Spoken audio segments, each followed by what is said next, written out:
Okay, നമുക്ക് ഈ webinar ഒന്ന് സ്റ്റാർട്ട് ചെയ്യാം. ഓക്കെ, ആദ്യമേ ഞാൻ എന്നെ തന്നെ ഒന്ന് പരിചയപ്പെടുത്താം. എൻ്റെ പേര് വിപിൻ രവീന്ദ്രൻ. ഞാൻ ബിഗ് ലേണിങ്ങിന്റെ ഫൗണ്ടേഴ്സിൽ ഒരാളാണ്. അപ്പോൾ ബിഗ് ലേണിംഗ് ഒരു 6 years ആയിട്ട് ടെക്നിക്കൽ രംഗത്ത് ഡിഫറെന്റ് കോഴ്സസ് നൽകി വരുന്ന ഒരു കേരളത്തിലെ ലീഡിംഗ് ഓർഗനൈസേഷനാണ്. നമ്മൾ കൂടുതലും mechanical, electrical, computer science, civil മേഖലകളിൽ ജോലി ചെയ്യുന്ന ഉദ്യോഗാർത്ഥികൾക്ക് ഗവൺമെന്റ് സെക്ടറിലെയും സ്കില്ലപ്പ് പോലുള്ള ഗവൺമെന്റ് സെക്ടറിലെ ടെസ്റ്റ് ഓറിയന്റഡ് ആയിട്ടുള്ള കോഴ്സുകളും, അതേപോലെ തന്നെ ന്യൂലി നമ്മളിപ്പം സ്കില്ലപ്പ് ചെയ്ത് നമുക്ക് ഓവർസീസ് ജോബ്, അതേപോലെ തന്നെ പ്രൈവറ്റ് സെക്ടേഴ്സിലേക്കുള്ള ജോബിന് വേണ്ടി കോച്ചിങ് നൽകി വരുന്ന ഒരു ഓർഗനൈസേഷനാണ്. ഇതുവരെ 6 years നമുക്ക് ധാരാളം ഉദ്യോഗാർത്ഥികളെ ഇതുവരെ പ്ലേസ് ചെയ്യാൻ സാധിച്ചിട്ടുണ്ട് ഗവൺമെന്റ് സെക്ടറിലൊക്കെ ആയിട്ട്. ഇപ്പോഴും നമ്മൾ ഇന്ന് ഇവിടെ കണ്ടക്ട് ചെയ്യാൻ പോകുന്ന വെബിനാർ എന്ന് പറയുന്നത് MEP ജോബിനെ ബേസ് ചെയ്തിട്ട് ഓവർസീസിലും ഇന്ത്യയിലും ഒക്കെ ഇത് വളരെ അട്രാക്റ്റീവ് ആയിട്ടുള്ള ഒരു ഹൈ പ്രൊഫൈൽ ജോബാണ് ഈ ഒരു ഏരിയയിൽ നമുക്ക് ലഭ്യമാകുന്നത്. അപ്പൊ സാലറി സ്കെയിലും കൊണ്ടും ജോബ് പ്രൊഫൈലും കൊണ്ടും വളരെ അട്രാക്റ്റീവ് ആണ്. ഇവിടെ നിരന്തരമായിട്ടുള്ള നമുക്ക് എൻക്വയറീസ് ഉണ്ടായിരുന്നു. ഇതിനെപ്പറ്റി കൂടുതൽ കാര്യങ്ങൾ അറിയാൻ താല്പര്യമുണ്ട്, എന്തൊക്കെ ക്വാളിഫിക്കേഷൻ ആണ് വേണ്ടത്, എങ്ങനെ ജോബ് ഇതിന് അപ്ലൈ ചെയ്യാം, എത്രത്തോളം നമുക്ക് ഈ വെളിയിലും ഇന്ത്യയിലും ഈ ജോബിന് അവസരങ്ങളുണ്ട്, എന്തായിരിക്കും നമുക്ക് ഇതിന് കിട്ടുന്ന സാലറി, പിന്നെ ഒരു ഓർഗനൈസേഷനിൽ കയറി കഴിഞ്ഞാൽ നമുക്ക് ഏത് പോസ്റ്റ് വരെ പോകാൻ പറ്റും, എന്തൊക്കെയാണ് നമ്മുടെ ജോബ് നേച്ചർ, അപ്പം ബിഗ് ലേണിംഗ് ഇതിന്റെ കോച്ചിങ് നൽകുന്നുണ്ടോ, ഇങ്ങനെ നിരന്തരമായിട്ടുള്ള കുറെ അധികം എൻക്വയറീസ് നമുക്ക് വന്നപ്പോഴാണ് നമ്മൾ ഈ ഒരു വെബിനാർ ചെയ്യാമെന്ന് വെച്ചത്. അപ്പോൾ അതിനുവേണ്ടി നമുക്കൊരു ലീഡിംഗ് എക്സ്പേർട്ട് ആയിട്ടുള്ള ഒരു ടീമിനെ നമ്മൾ കണ്ടെത്തുകയും, അപ്പോൾ ആ ടീം ആണ് ഈ ഒരു വെബിനാർ നിങ്ങൾക്ക് വേണ്ടി അവതരിപ്പിക്കുന്നത്. അപ്പോൾ ഈ ടീമിനെ ലീഡ് ചെയ്യുന്നത് നമ്മുടെ റിസോഴ്സ് പേഴ്സൺ ആയിട്ടുള്ളത് ടെറിൻ സാറാണ്. ടെറിൻ സാറിന് ഓവർസീസിലായിട്ട് GCCയിൽ ഈ മേഖലയിൽ തന്നെ MEPയിൽ എക്സ്പീരിയൻസ് ഉള്ള ഒരാളാണ്. അപ്പോൾ അദ്ദേഹത്തിന്റെ ഒരു വിലപ്പെട്ട സമയം നിങ്ങൾക്കായിട്ട് ഇന്ന് നൽകുകയാണ്. അപ്പോൾ ഈ ഒരു ക്ലാസ്, ഒരു സെഷൻ നിങ്ങൾ നല്ല രീതിയിൽ യൂട്ടിലൈസ് ചെയ്യാം. അപ്പോൾ നമ്മൾ ആ സെഷന്റെ ഒരു ഓർഡർ എന്ന് പറയുന്നത്, ആദ്യമേ സാറിന്റെ കണ്ടന്റ്സ് നിങ്ങൾക്ക് പ്രസന്റ് ചെയ്യുന്നതായിരിക്കും. അറ്റ് ദ എൻഡ് നിങ്ങൾക്കുള്ള ക്വയറീസ് എല്ലാം സാറ് നിങ്ങൾക്ക് ക്ലിയർ ചെയ്ത് തരുന്നതായിരിക്കും. ഓക്കെ, അപ്പൊ എന്തായാലും ഈ ഒരു സെഷൻ നിങ്ങൾക്ക് ഉറപ്പായിട്ടും യൂസ്ഫുൾ ആവും. ഈ ഒരു ഏരിയയിൽ നിങ്ങൾക്ക് എന്തായാലും വേണ്ട ഇൻപുട്സും എല്ലാം സാർ ഈ സെഷനിൽ നൽകുന്നതായിരിക്കും. അപ്പൊ എന്തായാലും ടെൻ സാറിനെ ഞാൻ ഈ ഒരു സെഷനിലേക്ക് സ്വാഗതം ചെയ്യുകയാണ്. Okay, welcome ten sir to the session. Good evening everyone. എല്ലാവർക്കും എൻ്റെ സ്ക്രീൻ വിസിബിൾ ആണോ? വിസിബിൾ ആണ് sir. Okay, thank you. First of all big learning ടീമിനോട് ഒരു ബിഗ് താങ്ക് യു. എനിക്ക് ഈ ഒരു വെബിനാറിന്റെ പാർട്ടാകാൻ എന്നെ ഇൻവൈറ്റ് ചെയ്തതിൽ. സോ ഇന്നത്തെ നമ്മുടെ വെബിനാറിൽ നമ്മൾ ഡിസ്കസ് ചെയ്യാൻ പോകുന്നത് എന്താണ് MEP സിസ്റ്റംസ് എഞ്ചിനീയറിംഗ്, ഈ MEP സിസ്റ്റം എവിടെയാണ് നമ്മൾ യൂസ് ചെയ്യുന്നതും, അതുപോലെ തന്നെ MEPയിൽ എന്തൊക്കെ സർവീസസ് ആണ് ഇൻക്ലൂഡ് ചെയ്യുന്നത്, അതുപോലെ തന്നെ നമുക്ക് ഏതൊക്കെ ജോബ് പ്രൊഫൈൽസൊക്കെയാണ് നമുക്ക് അപ്ലൈ ചെയ്യാൻ പറ്റുന്നതും, അതുപോലെ തന്നെ ഇതിൻ്റെ ഏതൊക്കെ സാലറി പാക്കേജസും, അങ്ങനെ ഒരു ഓവറോൾ ഒരു ഓവർവ്യൂ ആണ് നമ്മൾ ഇന്നത്തെ വെബിനാറിൽ കാണിക്കാൻ പോകുന്നത്. റൈറ്റ്. സോ നമ്മൾ ഇനീഷ്യലി പറഞ്ഞതുപോലെ എന്താണ് MEP? MEP എന്ന് പറഞ്ഞാൽ mechanical, electrical, plumbing. So basically ഈ 3 സർവീസസും കൂടി കമ്പൈൻ ചെയ്താലാണ് നമ്മുടെ ഒരു ബിൽഡിങ്ങിന്റെ ഫങ്ഷൻ ചെയ്യാൻ പറ്റുള്ളൂ. അതുപോലെ തന്നെ ഒരു ഹ്യൂമന് കംഫർട്ടബിൾ ആയിട്ട് ഇരിക്കണമെങ്കിൽ ഈ പറഞ്ഞ 3 സർവീസസ് പ്രോപ്പറായിട്ട് ആക്റ്റീവായിട്ട് ഇരിക്കുകയുമാണ്.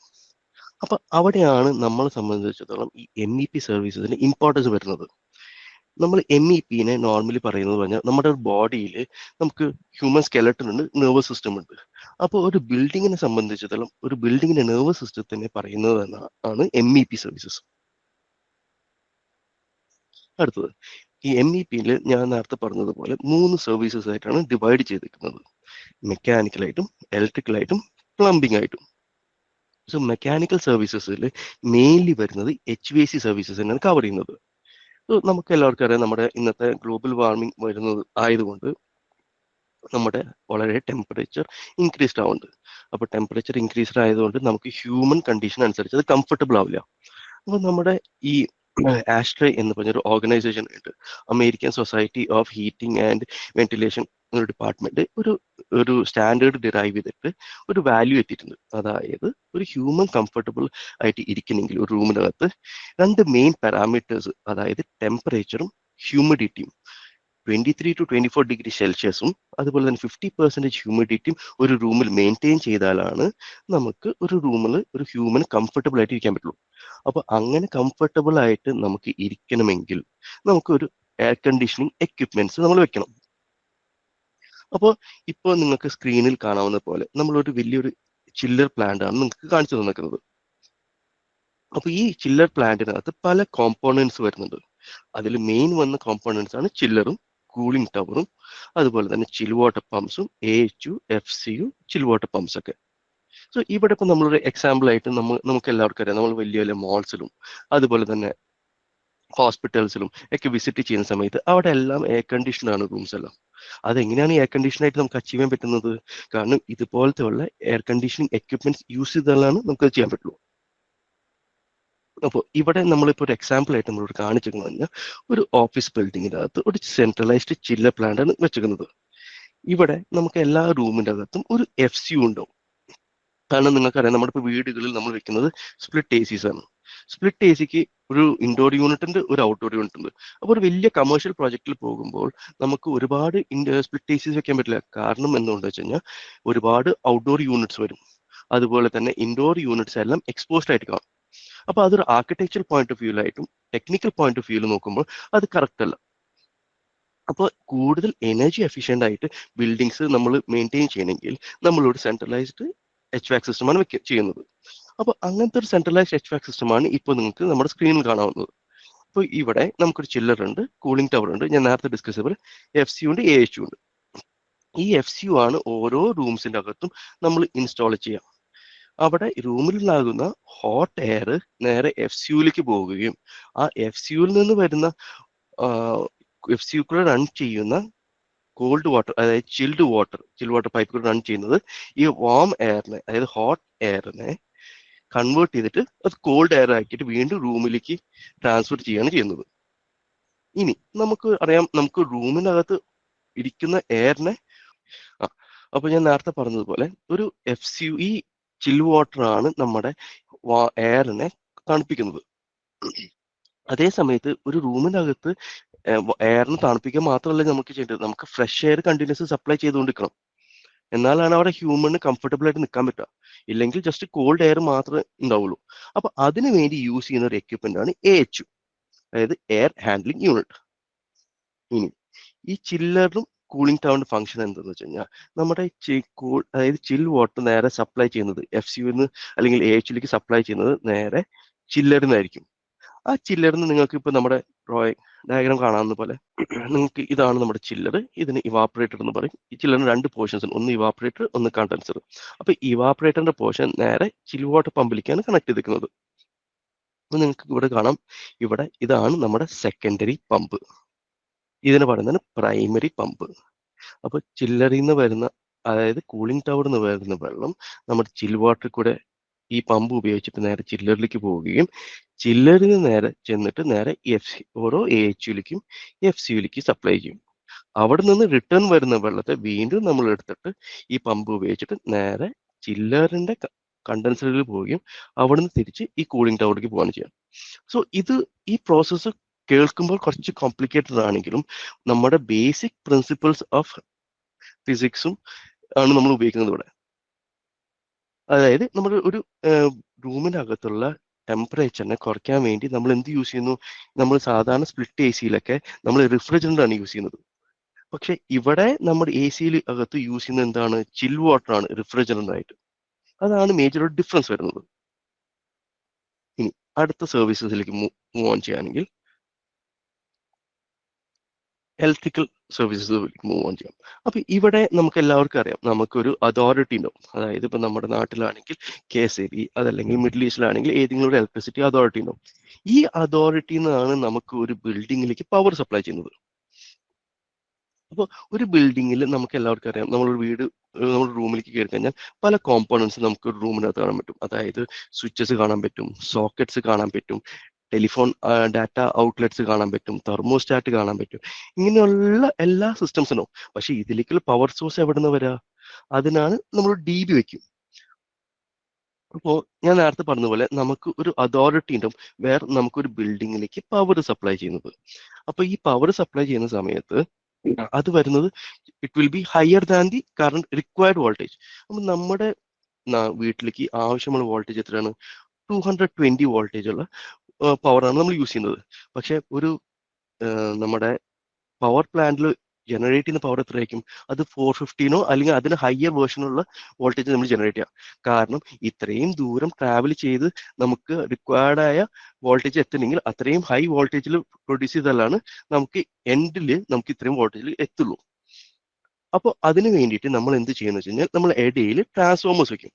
അതായത് പവർ പ്ലാന്റിൽ നിന്ന് വരുന്ന 415 അല്ലെങ്കിൽ അതിനേക്കാളും ഹയർ വോൾട്ടേജിൽ വരുന്ന പവറിനെ നേരെ സ്റ്റെപ്പ് ഡൗൺ ചെയ്തിട്ട് ട്രാൻസ്ഫോമർ വെച്ച് നമ്മൾ സ്റ്റെപ്പ് ഡൗൺ ചെയ്യും. എന്നിട്ട് നമുക്ക് ബിൽഡിങ്ങിന്റെ അകത്തേക്ക് റിക്വയർഡ് ആയ വോൾട്ടേജിലേക്ക് നമ്മൾ സപ്ലൈ ചെയ്യും. സോ നിങ്ങൾക്ക് എൻ്റെ സ്ക്രീനിൽ കാണാവുന്ന പോലെ നമ്മുടെ യൂട്ടിലിറ്റി എന്ന് പറഞ്ഞാൽ നമ്മൾ പവർ പ്ലാന്റിൽ നിന്ന് നേരെ മീറ്ററിലേക്ക് കൂടെ പാസ് ചെയ്യുകയും ആ മീറ്ററിൽ നിന്ന് തിരിച്ച് നമ്മളൊരു ട്രാൻസ്ഫോമറിലേക്ക് പാസ് ചെയ്യുകയാണ് ചെയ്യുന്നത്. അതായത് നമുക്ക് ചിലപ്പോൾ ഹയർ വോൾട്ടേജ് നമ്മൾ സ്റ്റെപ്പ് ഡൗൺ ചെയ്തിട്ട് നമുക്ക് റിക്വയർഡ് ആയ വോൾട്ടേജിലേക്ക് പോകും. എന്നിട്ട് അവിടെ നിന്ന് ഒരു സ്വിച്ച് ഗിയറിലേക്ക് പോകും. അപ്പോൾ വലിയ വലിയ പ്രൊജക്ട്സിലേക്ക്, അതായത് നമ്മൾ മൾട്ടിപ്പിൾ ഫ്ലോർസ് ഉള്ള ബിൽഡിംഗ് അല്ലെങ്കിൽ സ്ക്വയർ മോൾസ് ആയാലും ഹോസ്പിറ്റൽസ് ഒക്കെ ആയാലും ലെങ്ത്തിൽ ഒരുപാട് സ്ക്വയർ ഏരിയ ഉള്ള ബിൽഡിങ്സിലൊക്കെ ആണെങ്കിൽ നമുക്ക് ഇൻഡിവിജ്വൽ ആയിട്ട് ഓരോ DBs നമ്മൾ കൊടുക്കില്ല. അതായത് മെയിൻ നമുക്ക് അതോറിറ്റി വരുന്ന പവർ ഒരു സ്വിച്ച് ഗിയറിലേക്ക് ഇറങ്ങുന്നു. അവിടെ നിന്നാണ് നമ്മൾ മറ്റുള്ള പല റൂംസിലേക്കുള്ള DBയിലേക്ക് ഡിസ്ട്രിബ്യൂട്ട് ചെയ്ത് പോകുന്നത്. സോ ഒരു വൺ പോയിന്റ് ഓഫ് കോൺടാക്ട് എപ്പോഴും സ്വിച്ച് ഗിയർ ആയിരിക്കും. ഇൻ കേസ് എന്തെങ്കിലും മോഡിഫിക്കേഷൻസ് ചെയ്യണമെങ്കിൽ നമുക്ക് ഈ സ്വിച്ച് ഗിയറിൽ നിന്ന് മോഡിഫിക്കേഷൻ ചെയ്തിട്ട് വേണം ബാക്കിയുള്ള എല്ലാ സർവീസസിലേക്കും വർക്ക് കണക്ട് ചെയ്യാനായിട്ട്. ഇനി ഓരോ ഫ്ലോർസ്, അതായത് മൾട്ടിപ്പിൾ ഫ്ലോർസിൽ നമ്മൾ DB വെച്ചിട്ടുണ്ടോ? അപ്പൊ ഇവിടെ നിങ്ങൾക്ക് കാണാവുന്ന പോലെ ഇവിടെ ഒരു സ്വിച്ച് ഗിയർ ഉണ്ട്. ഇവിടെ നിന്ന് നേരെ കേബിൾ ട്രേ ഇൻസ്റ്റാൾ ചെയ്തിട്ട് അതിൽ കൂടെ കേബിൾസ് റൺ ചെയ്തിട്ട് നേരെ ഈ DBയിലേക്ക് പവർ സപ്ലൈ ചെയ്യാൻ നമ്മൾ ചെയ്യുന്നത്.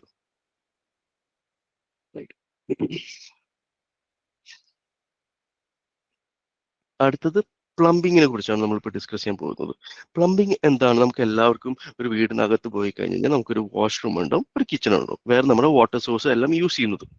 അപ്പോൾ ഒരു ബാത്റൂമിൻ്റെ അകത്ത് പോയി കഴിഞ്ഞാൽ മെയിൻലി 3 കോമ്പണൻസ്, 3 സാനിറ്ററി ഐറ്റംസ് ആണ് നമുക്ക് നോർമലി ഉണ്ടാവാറ്. ഇപ്പോൾ നിങ്ങൾക്ക് എൻ്റെ സ്ക്രീനിൽ കാണാവുന്ന പോലെ ഒരു വാട്ടർ ക്ലോസറ്റ് ഉണ്ടോ, ഒരു വാഷ് ബേസിൻ ഉണ്ടോ. ഇതിപ്പോൾ ഒരു കമേഴ്ഷ്യൽ പ്രോജക്റ്റ് ആയതുകൊണ്ട് ഇതൊരു യൂറിനലാണ് ഇവിടെ കാണിച്ചിരിക്കുന്നത്. ഓക്കെ, അപ്പൊ നമുക്ക് ഈ പ്ലംബിങ്ങിൽ മെയിൻലി 2 ടൈപ്സ് ഓഫ് സർവീസസ് ആണ് ഡിവൈഡ് ചെയ്തിരിക്കുന്നത്. ഒന്ന് വാട്ടർ സപ്ലൈയും, രണ്ടാമത്തത് ഡ്രെയിനേജും. ഇപ്പൊ ഇവിടെ നിങ്ങൾക്ക് സ്ക്രീനിൽ കാണാവുന്നത് ഡ്രെയിനേജിന്റെ ലേ ഔട്ടാണ്. അപ്പൊ ഇവിടെ വാട്ടർ ക്ലോസറ്റ്സ് നിങ്ങൾക്ക് ഒന്നൊന്നായിട്ട് ഇവിടെ കാണാം. അപ്പൊ ഈ വാട്ടർ ക്ലോസറ്റ്, അതായത് ഡ്രെയിനേജിൽ തന്നെ നമ്മൾ പല ഡ്രെയിനേജ് പൈപ്പ്സിനായിട്ട് ഡിവൈഡ് ചെയ്തിട്ടുണ്ട്. അതായത് ഡ്രെയിനേജ് പൈപ്പ് ആകുമ്പോൾ നമുക്ക് സോയിൽ പൈപ്പായിട്ട് ഡിവൈഡ് ചെയ്തിട്ടുണ്ട്, വേസ്റ്റ് പൈപ്പായിട്ട് ഡിവൈഡ് ചെയ്തിട്ടുണ്ട്, വെന്റ് പൈപ്പായിട്ട് ഡിവൈഡ് ചെയ്തിട്ടുണ്ട്. അപ്പോൾ വാട്ടർ ക്ലോസറ്റിൽ നിന്ന് വരുന്ന പൈപ്പ്സ് എല്ലാം അതിനെ വിളിക്കുന്നതാണ് സോയിൽ പൈപ്പ്. നിങ്ങൾക്ക് എൻ്റെ സ്ക്രീനിൽ കാണാവുന്ന പോലെ. അതുപോലെ തന്നെ നമുക്ക് ഈ ഓരോ ക്ലോസറ്റിന്റെ സൈഡിലും നമുക്കൊരു ഫ്ലോർ ഡ്രെയിൻ ഉണ്ടാവും. ആ ഫ്ലോർ ഡ്രെയിനിൽ കൂടെയാണ് നമ്മൾ വെള്ളം പോവുക. അതായത് നമ്മൾ ആ ബാത്റൂം വാഷ് ചെയ്ത ശേഷം ആ വെള്ളം ചെന്ന് നേരെ ഫ്ലോർ ഡ്രെയിനിൽ കൂടെ പോകും. അപ്പോൾ ഇവിടെയാണ് അത് ഇൻസ്റ്റാൾ ചെയ്യുന്നത്. അപ്പൊ അതിലേക്ക് കണക്ട് ചെയ്ത പൈപ്പിന്റെ പേര് വിളിക്കുന്നതാണ് വേസ്റ്റ് പൈപ്പ് എന്ന്. ഈ പർപ്പിൾ കളർ പൈപ്പ്, അതുപോലെ ഈ ഓറഞ്ച് കളറാണ് സോയിൽ പൈപ്പ്. ഇനി ഈ ഡ്രെയിനേജ് പൈപ്പ്സിൽ ജനറേറ്റ് ചെയ്യുന്ന സ്മെല്ലിനെ നമ്മൾ ആസ് പെർ സ്റ്റാൻഡേർഡ്സ് പ്രകാരം നമ്മൾ അത് പുറത്തേക്ക് കൊണ്ടുപോകണം. പുറത്തേക്ക് കൊണ്ടുപോകാൻ നമ്മൾ നോർമലി എങ്ങനെ ചെയ്തത് വെച്ചാൽ സ്റ്റാൻഡേർഡ്സും അതോറിറ്റി റെഗുലേഷൻസ് പ്രകാരം നമ്മൾ റൂഫിലേക്കാണ് കൊണ്ടുപോകുന്നത്. അപ്പൊ അതിനു വേണ്ടി യൂസ് ചെയ്യുന്ന പൈപ്പാണ് വെന്റ് പൈപ്പ്. അപ്പോൾ നിങ്ങൾക്ക് ഇവിടെ സ്ക്രീനിൽ കാണാവുന്ന പോലെ ഈ സോയിൽ പൈപ്പ്, എല്ലാ സോയിൽ പൈപ്പിലേക്കും ഈ വെന്റ് പൈപ്പ് ഇങ്ങനെ കണക്ട് ചെയ്തിട്ട് പോയിട്ടുണ്ട്. സോ ഒരു ഓവറോൾ ആയിട്ട് നോക്കുമ്പോൾ നമുക്ക് പ്ലംബിംഗ് ഡ്രെയിനേജ് സർവീസസിന്റെ ഒരു ഓവർവ്യൂ ആണ് ഇതിൽ കാണിക്കുന്നത്. ഇനി താഴത്തെ ഡ്രോയിങ് നോക്കുമ്പോൾ ഈ ക്ലോസറ്റിൽ നിന്ന് വരുന്നതെല്ലാം നേരെ നമ്മൾ സെപ്റ്റിക് ടാങ്കിലേക്ക് കണക്ട് ചെയ്തിട്ടുണ്ട്. നിങ്ങൾക്ക് എല്ലാവർക്കും അറിയാം, നമ്മുടെ വീടുകളിൽ എല്ലായ്പ്പോഴും ഒരു മാൻഹോളോ അല്ലെങ്കിൽ സെപ്റ്റിക് ടാങ്ക് നമ്മൾ ഉണ്ടാക്കിയിട്ടുണ്ട്. വേറെ നമ്മളൊരു മിഡിൽ ഈസ്റ്റിൽ പോവുകയാണെങ്കിൽ മിഡിൽ ഈസ്റ്റിൽ എല്ലാ ബിൽഡിങ്സും അവിടെ നിന്ന് വരുന്ന വേസ്റ്റ് നോർമലി എല്ലാം മിനിസ്ട്രിയുടെ മാൻഹോളിലേക്കാണ് അല്ലെങ്കിൽ അതോറിറ്റിയുടെ മാൻഹോളിലേക്കാണ് ഡയറക്റ്റ് കണക്ട് ചെയ്യുക. സെപ്റ്റിക് ടാങ്ക് ഉണ്ടാവില്ല. ഇനി നമ്മൾ സെപ്റ്റിക് ടാങ്ക് എപ്പോഴും ഉണ്ടാക്കുക, സപ്പോസ് നമ്മുടെ അതോറിറ്റിയുടെ മാൻഹോള് ഈ പ്ലോട്ട്, അതായത് ബിൽഡിംഗ് കൺസ്ട്രക്ട് ചെയ്യുന്ന പ്ലോട്ടിനേക്കാൾ ഒരുപാട് ദൂരെയാണെങ്കിൽ മാത്രമാണ് നമ്മൾ സെപ്റ്റിക് ടാങ്ക് ഇൻസ്റ്റാൾ ചെയ്തിട്ട് അവിടെ നിന്നാണ് പിന്നെ നമ്മൾ പൈപ്പിംഗ് ചെയ്തിട്ട് അതോറിറ്റിയുടെ മാൻഹോളിലേക്ക് കണക്ട് ചെയ്യാം. സോ അത് വരുന്നത് വളരെ റെയർ കേസസ് ആണ്. കാരണം എല്ലാ അതോറിറ്റികളും ഇപ്പോഴും അവരവരുടെ എല്ലാ ബിൽഡിംഗ് പ്ലോട്ട്സിന്റെ അടുത്തും അതോറിറ്റി മാനുവൽ ഇൻസ്റ്റാൾ ചെയ്യാൻ ശ്രമിക്കും. ഇനി നമുക്ക് വാട്ടർ സപ്ലൈ സിസ്റ്റത്തിലേക്ക് പോകാം. നമുക്ക് വാട്ടർ സപ്ലൈ സിസ്റ്റത്തിൽ ബേസിക്കലി 4 കോമ്പോണൻസ് ആണ് വരുന്നത്. ഒന്ന് അണ്ടർഗ്രൗണ്ട് ടാങ്ക് വരും, രണ്ടാമത്തത് ട്രാൻസ്ഫർ പമ്പ് വരും, പിന്നെ റൂഫിലെ വാട്ടർ ടാങ്ക് വരും, പിന്നെ റൂഫിലെ ബൂസ്റ്റർ പമ്പ് വരും. സോ നമുക്ക് എല്ലാവർക്കും നമുക്കൊരു വീടുണ്ട്. നമ്മുടെ എല്ലാ വീടുകളിലും അടുത്തും നമുക്കൊരു വാട്ടർ സോഴ്സ് ഉണ്ടാവും. അപ്പോൾ വാട്ടർ സോഴ്സ് നമ്മുടെ ഇപ്പോൾ നാട്ടിലാണെങ്കിൽ കിണറുണ്ടാവും. കിണറിൽ നിന്ന് ഒരു മോട്ടോർ ഉപയോഗിച്ചിട്ടാണ് നമ്മുടെ റൂഫിൽ ഉള്ള വാട്ടർ ടാങ്കിലേക്ക് നമ്മൾ വാട്ടർ പമ്പ് ചെയ്യുന്നത്. അതേ സെയിം കോൺസെപ്റ്റാണ് ഇവിടെയും കാണിച്ചിരിക്കുന്നത്. ഇവിടെ ഇപ്പൊ വലിയ കമേഴ്ഷ്യൽ പ്രോജക്ട്സിലോ അല്ലെങ്കിൽ റെസിഡൻഷ്യൽ അല്ലെങ്കിൽ മൾട്ടിപ്പിൾ ഫ്ലോർസ് ഉള്ള പ്രോജക്ട്സിലൊക്കെ വരുന്ന സമയത്ത് ഇവിടെ നമ്മൾ എന്ത് ചെയ്തു, ഇൻബിൽട്ട് ആയിട്ട് നമുക്കൊരു അണ്ടർഗ്രൗണ്ട് ടാങ്ക് വെക്കണം. എന്തുകൊണ്ട് നമ്മൾ അണ്ടർഗ്രൗണ്ട് ടാങ്കിലേക്ക് വെക്കുന്നത്? കാരണം ഒരുപാട് കപ്പാസിറ്റി റിക്വയർമെന്റ് ഉണ്ട്. കാരണം അവിടെ വരുന്നത് അതോറിറ്റിയിൽ നിന്ന് വരുന്ന വാട്ടർ ചെന്നിട്ട് നേരെ അണ്ടർഗ്രൗണ്ട് വാട്ടറിൽ ടാങ്ക് സ്റ്റോർ ചെയ്യുകയാണ് ചെയ്തത് വാട്ടർ. അവിടെ നിന്ന് പമ്പ് ചെയ്തിട്ടാണ് റൂഫിലേക്ക് പോവുക. സോ കണ്ടിന്യൂസ് വാട്ടർ സപ്ലൈ ഉണ്ടാവണം എന്നില്ല അതോറിറ്റിയിൽ നിന്ന്. നോർമലി മിഡിൽ ഈസ്റ്റ് കൺട്രീസിൽ ഒക്കെ ഉണ്ട്, പക്ഷേ ഇന്ത്യയിൽ ചില സ്ഥലങ്ങളിൽ അങ്ങനെ കണ്ടിന്യൂസ് വാട്ടർ സപ്ലൈ ഇല്ലാത്തത് കൊണ്ട് നോർമലി എന്താ ചെയ്ത് കഴിഞ്ഞാൽ നമ്മൾ അണ്ടർഗ്രൗണ്ട് വാട്ടർ ടാങ്ക് ഉണ്ടാക്കും. അവിടെ നിന്ന് പിന്നെ പമ്പ് ചെയ്തിട്ട് റൂഫിലുള്ള വാട്ടർ ടാങ്കിലേക്ക് പോകും. അപ്പോൾ ഇവിടെ നമ്മൾ ഒരു ബൂസ്റ്റർ പമ്പ്, അതായത് ട്രാൻസ്ഫർ പമ്പ് നമ്മൾ യൂസ് ചെയ്യുന്നുണ്ട്. അതായത് ബേസ്മെന്റിലോ അല്ലെങ്കിൽ ഗ്രൗണ്ട് ഫ്ലോറിലോ ഉള്ള വാട്ടർ ടാങ്കിൽ നിന്ന് നേരെ പമ്പ് ചെയ്തിട്ട് റൂഫ് ടാങ്കിലേക്ക് വാട്ടർ സ്റ്റോർ ചെയ്യാനായിട്ട്. സോ ഇതെല്ലാം ഒരു ബേസിക്കലി ഒരു ഡിസൈൻ ബേസ് ചെയ്തിട്ടാണ് ചെയ്യാറ്. അപ്പോൾ ഇതിന് വേണ്ടിയിട്ട് നമ്മൾ എന്താ ചെയ്യുന്നത്? ഞാനിപ്പോൾ എക്സാമ്പിൾ ആയിട്ട് പറയുകയാണെങ്കിൽ നമ്മുടെ മിഡിൽ ഈസ്റ്റിൽ നമ്മൾ അതോറിറ്റി റെഗുലേഷൻസ് പ്രകാരം minimum 2 to 3 days capacity water demand calculate ചെയ്തിട്ട് അത്രയും കപ്പാസിറ്റിക്ക് അനുസരിച്ചുള്ള ടാങ്ക് ആണ് നമ്മൾ അണ്ടർഗ്രൗണ്ടിൽ ഡിസൈൻ ചെയ്യേണ്ടത്. എന്നിട്ട് നമ്മളിപ്പോൾ ഈ ട്രാൻസ്ഫർ പമ്പ് നമ്മൾ ഡിസൈൻ ചെയ്യണമെങ്കിൽ മാക്സിമം 3 hours ഫില്ല് ചെയ്തിരിക്കണം റൂഫ് വാട്ടർ ടാങ്ക്. അത്രയും കപ്പാസിറ്റി ഉള്ള പമ്പാണ് നമ്മൾ സെലക്ട് ചെയ്യേണ്ടത്. ഇനി റൂഫിലുള്ള വാട്ടർ ടാങ്ക് ആണെങ്കിലോ 24 hours കപ്പാസിറ്റി ഉള്ള വാട്ടർ സ്റ്റോറേജ് കപ്പാസിറ്റി ഉള്ള ടാങ്ക് ആയിരിക്കണം നമ്മൾ സെലക്ട് ചെയ്യേണ്ടത്. മീൻസ് അതിന്റെ സൈസും വേറെ സാധനം മെറ്റീരിയലും. കാരണം എന്തുകൊണ്ടെന്ന് വെച്ച് കഴിഞ്ഞാൽ നമ്മുടെ മെയിൻലി മിഡിൽ ഈസ്റ്റിൽ നിങ്ങൾക്ക് എല്ലാവർക്കും അറിയാം ടെമ്പറേച്ചർ, അതായത് സമ്മർ ടൈമിൽ ടെമ്പറേച്ചർ 50 to 54 ഡിഗ്രി സെൽഷ്യസ് വരെ എത്താറുണ്ട്. അപ്പൊ ആ സ്റ്റേജസിൽ എത്തുമ്പോൾ ആ വാട്ടർ ടാങ്ക് റൂഫിലെ എക്സ്പോസ്ഡ് ആയ വാട്ടർ ടാങ്കിന് ഡാമേജ് വരരുത്. കാരണം ഒരു വാട്ടർ ടാങ്ക് നമ്മൾ മേടിച്ചു കഴിഞ്ഞാൽ it will last for minimum 25 years എന്ന് കൺസിഡർ ചെയ്തിട്ട് അത്രയും ഇൻവെസ്റ്റ് ചെയ്യുന്നത്. അപ്പോൾ അത്രയും ക്വാളിറ്റി ഉള്ള, അത്രയും ഡ്യൂറബിലിറ്റി ഉള്ള, അത്രയും വാട്ടറിന്റെ ടെമ്പറേച്ചർ മെയിൻറ്റെയിൻ ചെയ്യാൻ കപ്പാസിറ്റി ഉള്ള ടാങ്ക്സ് ആയിരിക്കും നമ്മൾ ഡിസൈൻ ചെയ്യുക അല്ലെങ്കിൽ സെലക്ഷൻ ചെയ്യുക. അതിനുശേഷം ഈ വരുന്ന വാട്ടറിനെ നമ്മൾ നോർമലി നമ്മുടെ അതായത് നമ്മൾ ഇന്ത്യയിലൊക്കെ നമ്മൾ എന്ത് ചെയ്യുക വെച്ചാൽ വാട്ടർ ടാങ്കിനെ ഒരു സർട്ടൺ ഹൈറ്റിൽ വെക്കും. സോ ദാറ്റ് നമുക്ക് വെള്ളം താഴേക്ക് വരുമ്പോൾ വിത്ത് ഗ്രാവിറ്റി ഫോഴ്സ് വെച്ചിട്ട് നമുക്ക് റിക്വയർഡ് ആയ പ്രഷറിൽ നമുക്ക് ബാത്റൂമിനകത്ത് വെള്ളം വരും. പക്ഷെ മിഡിൽ ഈസ്റ്റിൽ നമ്മൾ ഇത്രയും ഹൈറ്റിൽ വെക്കില്ല. കാരണം എന്താണെന്ന് വെച്ച് കഴിഞ്ഞാൽ നമുക്ക് ബിൽഡിങ്ങിന് ഒരു എസ്തെറ്റിക്സ് പോയിന്റ് ഓഫ് വ്യൂവിൽ നോക്കുമ്പോൾ അത് പ്രോബ്ലം വരും. കാരണം റൂഫിൽ നിന്ന് നോക്കുമ്പോൾ നമുക്ക് ഇത്രയും വലിയൊരു 20 ഫ്ലോർസിനുള്ള ബിൽഡിംഗ് പണിതിട്ട് നമ്മൾ റോഡിൽ നോക്കുമ്പോൾ ആദ്യം കാണുന്നത് വാട്ടർ ടാങ്ക് ആണെങ്കിൽ അത് നല്ലതായിരിക്കില്ല. അപ്പൊ അതുകൊണ്ട് നമ്മൾ എന്ത് ചെയ്യും? നമ്മൾ ഇതിൽ ഈ റൂഫ് വാട്ടർ ടാങ്കിനൊപ്പം നമ്മൾ അഡീഷണൽ ഒരു ബൂസ്റ്റർ പമ്പ് വെക്കും. ഇങ്ങനെ ഈ ബൂസ്റ്റർ പമ്പിന്റെ ഫംഗ്ഷൻ എന്താണെന്ന് വെച്ച് കഴിഞ്ഞാൽ ഹയർ ഫ്ലോസിൽ പ്രഷർ കുറവായിരിക്കും കിട്ടുക. ലോവർ ഫ്ലോസിൽ നമുക്ക് ഗ്രാവിറ്റി വഴി നമുക്ക് വാട്ടർ കിട്ടും റിക്വയർഡ് ആയ പ്രഷറിൽ. പക്ഷെ റൂഫിലാവുമ്പോൾ കിട്ടില്ല. അപ്പൊ അതിന് വേണ്ടിയിട്ട് നമ്മൾ ബൂസ്റ്റർ പമ്പ് യൂസ് ചെയ്തിട്ട് ഹയർ ഫ്ലോസിലുള്ള വാഷ്റൂംസിലേക്കും അല്ലെങ്കിൽ കിച്ചൺസിലേക്കും വെള്ളം കിട്ടണമെങ്കിൽ നമ്മൾ അതിനനുസരിച്ച് ബൂസ്റ്റർ പമ്പ് സെലക്ട് ചെയ്യും. ഓക്കെ, അടുത്തതായിട്ട് നമുക്ക് ഇതിൽ എന്തൊക്കെ കരിയർ ഓപ്പർച്യൂണിറ്റീസ് ആണ് ഉള്ളത്? ഈ MEP ഡിസൈൻ കോഴ്സ് കൊണ്ട് ഉദ്ദേശിക്കുന്നത്, അല്ലെങ്കിൽ MEP എഞ്ചിനീയറിംഗ് സിസ്റ്റംസിൽ എവിടൊക്കെയാണ്, അതായത് അബ്രോഡിലായാലും ഇന്ത്യയിലായാലും ഏതൊക്കെ കമ്പനീസിലാണ് നമുക്ക് ജോബ് കിട്ടുക എന്നതാണ് ഇവിടെ മെൻഷൻ ചെയ്തിരിക്കുന്നത്. അപ്പോൾ നിങ്ങൾക്ക് 3 തരം കമ്പനീസ് ഉണ്ട്. അതായത് ഒന്ന് കോൺട്രാക്ടിങ് കമ്പനീസ് ഉണ്ട്, രണ്ടാമത് കൺസൾട്ടന്റ് ഉണ്ട്, 3 ക്ലയന്റ് ഉണ്ട്. സോ മെയിൻലി ആൾക്കാർക്ക് ജോബ് കിട്ടുന്നത് അല്ലെങ്കിൽ അവരുടെ കരിയർ സ്റ്റാർട്ട് ചെയ്യുന്നത് കോൺട്രാക്ടിങ് കമ്പനീസിലായിരിക്കും. പിന്നെ കോൺട്രാക്ടിങ് കമ്പനീസിൽ നിന്ന് നമുക്ക് ടെക്നിക്കൽ നോളജ് ഗെയിൻ ചെയ്ത ശേഷം അത്യാവശ്യം ഒരു 10 to 12 ഇയേഴ്സ് എക്സ്പീരിയൻസ് ഗെയിൻ ചെയ്ത ശേഷം നമ്മൾ കൺസൾട്ടിങ് കമ്പനീസിലേക്ക് നമ്മൾ മൂവ് ഓൺ ചെയ്യാം. ഇനി നിങ്ങൾക്ക് നമ്മുടെ സ്ക്രീനിൽ കാണാവുന്ന പോലെ കൺസൾട്ടിങ് കമ്പനീസിന്റെ ഒരു ലിസ്റ്റ് തന്നെ ഇവിടെ മെൻഷൻ ചെയ്തിട്ടുണ്ട്. അതിൽ നമ്മുടെ ഇപ്പോൾ നാട്ടിൽ ഈ പറഞ്ഞ എല്ലാ MNC കമ്പനീസും ഇപ്പോൾ അവരുടെ ഓഫീസസും എസ്റ്റാബ്ലിഷ് ചെയ്തിട്ടുണ്ട്, സ്പെഷ്യലി ഇൻ ദി മെട്രോപൊളിറ്റൻ സിറ്റീസിൽ. അപ്പോൾ അതിലൊന്നാണ് AECOM, Jacobs, WSP, Arup, Bechtel, Fluor corporation, Parsons, Mott MacDonald, Arcadia, Stantec. അപ്പോൾ ഈ പറഞ്ഞ കമ്പനീസ് എല്ലാം വെരി ഹൈ ക്വാളിഫൈഡ് ആയ പ്രൊഫഷണൽസിനെ എടുക്കുന്നത്. അപ്പൊ ഇങ്ങനത്തെ പ്രൊഫഷണൽസിനെ എടുക്കണമെങ്കിൽ നമുക്ക് MEPനെ കുറിച്ച് നല്ലൊരു നോളജ് ഉണ്ടായിരിക്കണം. അത് knowledge not only in designing, അതിന്റെ എക്സിക്യൂഷൻ സൈഡിൽ. അപ്പൊ അവിടെയാണ് നമുക്കൊരു ബെനിഫിറ്റ് വരുന്നത് കോൺട്രാക്ടിങ് കമ്പനീസിൽ. കോൺട്രാക്ടിങ് കമ്പനീസിൽ കൂടുതൽ എന്താ ചെയ്യുക വെച്ച് കഴിഞ്ഞാൽ കൺസൾട്ടന്റ് ഒരു ഡ്രോയിങ് പ്രിപ്പയർ ചെയ്യും. ആ ഡ്രോയിങ്ങിന് നമ്മൾ കോൺട്രാക്ടിങ് കമ്പനീസിനെ അവാർഡ് ചെയ്തിട്ട് അവിടെയുള്ള കോൺട്രാക്ടിങ് കമ്പനീസ് വർക്ക് ചെയ്യുന്ന എഞ്ചിനീയേഴ്സ് അത് എക്സിക്യൂട്ടിങ് ചെയ്യും. അപ്പൊ ഇന്ന് ഇപ്പൊ നമ്മളിവിടെ കാണിച്ചിരുന്ന ലിസ്റ്റിൽ കാണിച്ചത് ടോപ്പ് 10 ഇന്ത്യയിലുള്ള കോൺട്രാക്ടിങ് കമ്പനീസ് ആണ്. നമുക്ക് എല്ലാവരും കേട്ടിരിക്കുന്ന കമ്പനീസ് അല്ല. L&T, ലാർസൻ ആൻഡ് ടർബോ, Tata projects, Shapoorji, Voltas and Blue Star. Voltas and Blue Star ഒക്കെ എന്ന് പറഞ്ഞാൽ one of the leading HVAC കോൺട്രാക്ടേഴ്സും മാനുഫാക്ചേഴ്സ് ഇൻ ഇന്ത്യയാണ്. അത് മാത്രമല്ല, ഇന്ന് മിഡിൽ ഈസ്റ്റിലും ഇവരുടെ പേര് വളരെ പോപ്പുലർ ആണ്. എന്തുകൊണ്ടെന്ന് വെച്ച് കഴിഞ്ഞാൽ അവരുടെ പ്രോഡക്ട്സ് നമ്പർ 1 ആണ്. ബിക്കോസ് അവർ എനർജി എഫിഷ്യന്റ് ആണ്, സസ്റ്റൈനബിലിറ്റിക്ക് ഇക്വലന്റ് ആയിട്ട് അവർ മാനുഫാക്ചറിങ് ചെയ്യുന്നുണ്ട്. അത് മാത്രം അവിടെ ഇൻസ്റ്റാളേഷൻ പ്രാക്ടീസസും ഈസിയാണ്. സോ ദാറ്റ് ഏത് ടെക്നീഷ്യൻസിനും ഈസി ആയിട്ട് ഇത് ഇൻസ്റ്റാൾ ചെയ്യാൻ പറ്റുന്ന രീതിയിലാണ് അവരുടെ പ്രോഡക്ട്സ് ഡിസൈൻ ചെയ്തെടുക്കുന്നത്. ഇനി നമ്മൾ ഈ MEP എഞ്ചിനീയറിംഗ് നമ്മൾ അപ്സ്കില്ലിംഗ് കോഴ്സിൽ എടുത്തു കഴിഞ്ഞാൽ, അതല്ലെങ്കിൽ ഈ MEP കോഴ്സ് ചെയ്ത് കഴിഞ്ഞ് കഴിഞ്ഞാൽ നിങ്ങൾക്ക് ജോബ് റോള്, ഏതൊക്കെ ജോബ് റോൾസിന് നിങ്ങൾക്ക് എൻട്രി കിട്ടാമെന്നാണ് നമ്മുടെ ഈ സ്ലൈഡിൽ കാണിച്ചിരിക്കുന്നത്. സോ ഇനീഷ്യലി നമുക്ക് കിട്ടുന്നത് ട്രെയിനി ഡിസൈൻ എഞ്ചിനീയർ പൊസിഷനിലേക്കാണ് നിങ്ങൾക്ക് എൻട്രി കിട്ടുക. അപ്പോൾ മിനിമം 0 to 2 ഇയേഴ്സ്, 0 തൊട്ട് അല്ലെങ്കിൽ ഫ്രഷേഴ്സിനായാലും ഒരു മാക്സിമം 2 ഇയേഴ്സ് വരെ വർക്ക് ചെയ്തൊരു വ്യക്തിയാണ് നമ്മൾ ട്രെയിനി ഡിസൈൻ എഞ്ചിനീയർ എന്ന് പറഞ്ഞിട്ട് നമ്മൾ വിളിക്കുന്നത്.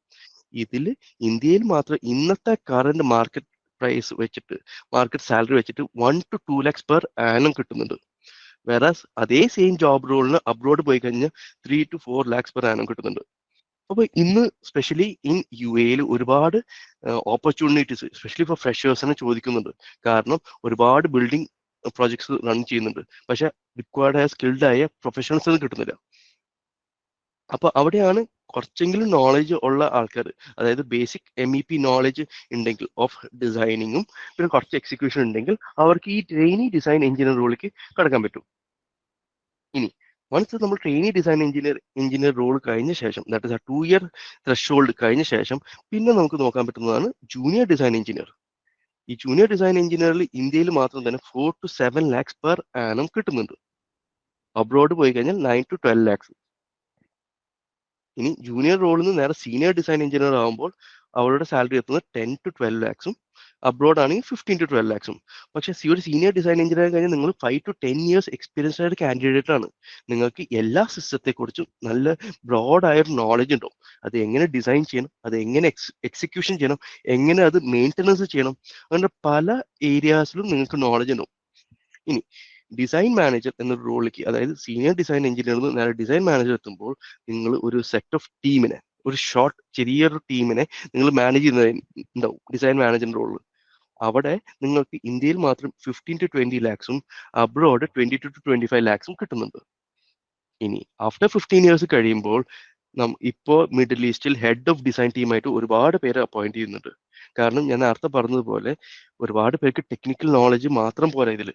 ഇതിൽ എങ്ങനെയാണ് സാധനം ഇൻസ്റ്റാൾ ചെയ്യുന്നത്, ഇതിന്റെ എക്സിക്യൂഷൻ എങ്ങനെയാണ്, ഇതിന്റെ ഓവറോൾ മെയിൻ്റനൻസ് എത്രയാണ്, ഇതിന്റെ എത്രത്തോളം എനർജി എഫിഷ്യന്റ് ആണ് ഈ പറഞ്ഞ സിസ്റ്റംസ് ഒക്കെ, ഇതെല്ലാം നോക്കിയിട്ട് വേണം നമ്മൾ ഈ ബിൽഡിംഗ് ഈ ഡിസൈൻ ചെയ്യുന്നത്. അപ്പൊ അതിന് വേണ്ടിയിട്ട് ഇന്ത്യയിൽ മാത്രം 25 to 35 lakhs വരെ കിട്ടുന്നുണ്ട്. വേറെ അബ്രോഡിലാണെങ്കിൽ 40 to 45 lakhs. ഇനി ആർക്കൊക്കെ MEP ഡിസൈൻ കോഴ്സ് ചെയ്യാം എന്നതാണ് ഇവിടെ മെൻഷൻ ചെയ്തിരിക്കുന്നത്. ഇനീഷ്യലി ഡിപ്ലോമ ഇൻ 3 ട്രേഡ്സും, അതായത് മെക്കാനിക്കൽ, ഇലക്ട്രിക്കൽ, സിവിൽ ട്രേഡ്സ്.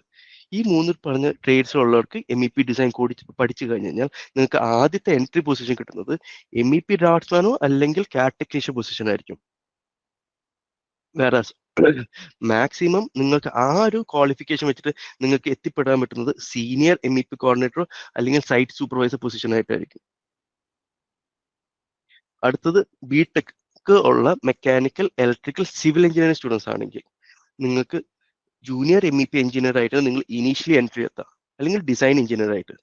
പിന്നെ മാക്സിമം പൊസിഷൻ എത്തുന്നത് നിങ്ങൾക്ക് MEP മാനേജറായിട്ടും പ്രൊജക്ട് മാനേജറായിട്ടും.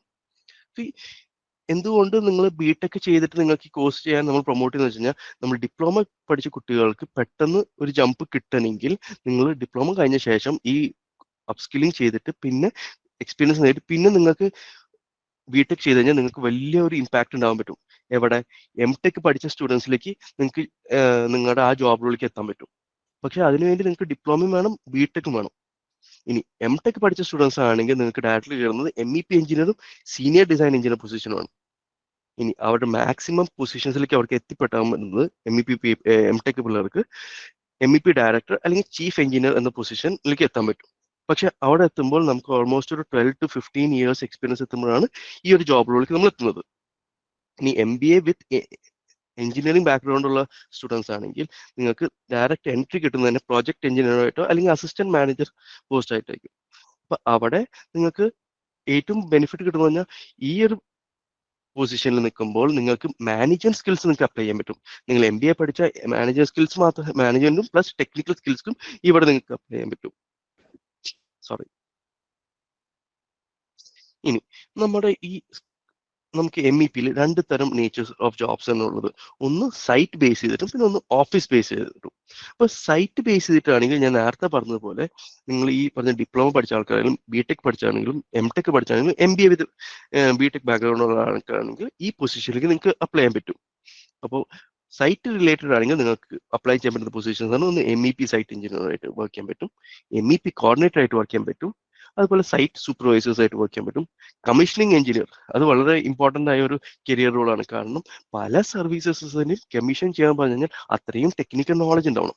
സോ അത്രയും ടെക്നിക്കൽ നോളജ് ഗെയിൻ ചെയ്ത ശേഷമാണ് നിങ്ങൾക്ക് അത്രയും വലിയൊരു പൊസിഷനിലേക്ക് തന്നെ എത്താൻ പറ്റുക. അതുപോലെ തന്നെ പ്രൊജക്ട് മാനേജർ പൊസിഷനിലായാലും നമുക്ക് വർക്ക് ചെയ്യാൻ പറ്റുന്നതാണ്. ഇത് സൈറ്റ് ബേസ് ചെയ്ത റോൾസ് ആണ്. ഇനി അതല്ല നിങ്ങൾക്ക് ഓഫീസ് ബേസ് ചെയ്തിട്ട് റോൾസ് ആണ് നിങ്ങൾക്ക് അപ്ലൈ ചെയ്യുന്നുണ്ടെങ്കിൽ ഈ പറഞ്ഞതുപോലെ MEP ഡിസൈൻ എഞ്ചിനീയർ എന്ന പൊസിഷൻ ഉണ്ടാവും. അതുപോലെ BIM ബോർഡർ എന്ന പൊസിഷൻ ഉണ്ട്, MEP കൺസൾട്ടന്റ് ഉണ്ട്, എസ്റ്റിമേഷൻ എഞ്ചിനീയർ ഉണ്ട്, അതുപോലെ പ്രൊജക്ട് മാനേജർ ഉണ്ട്.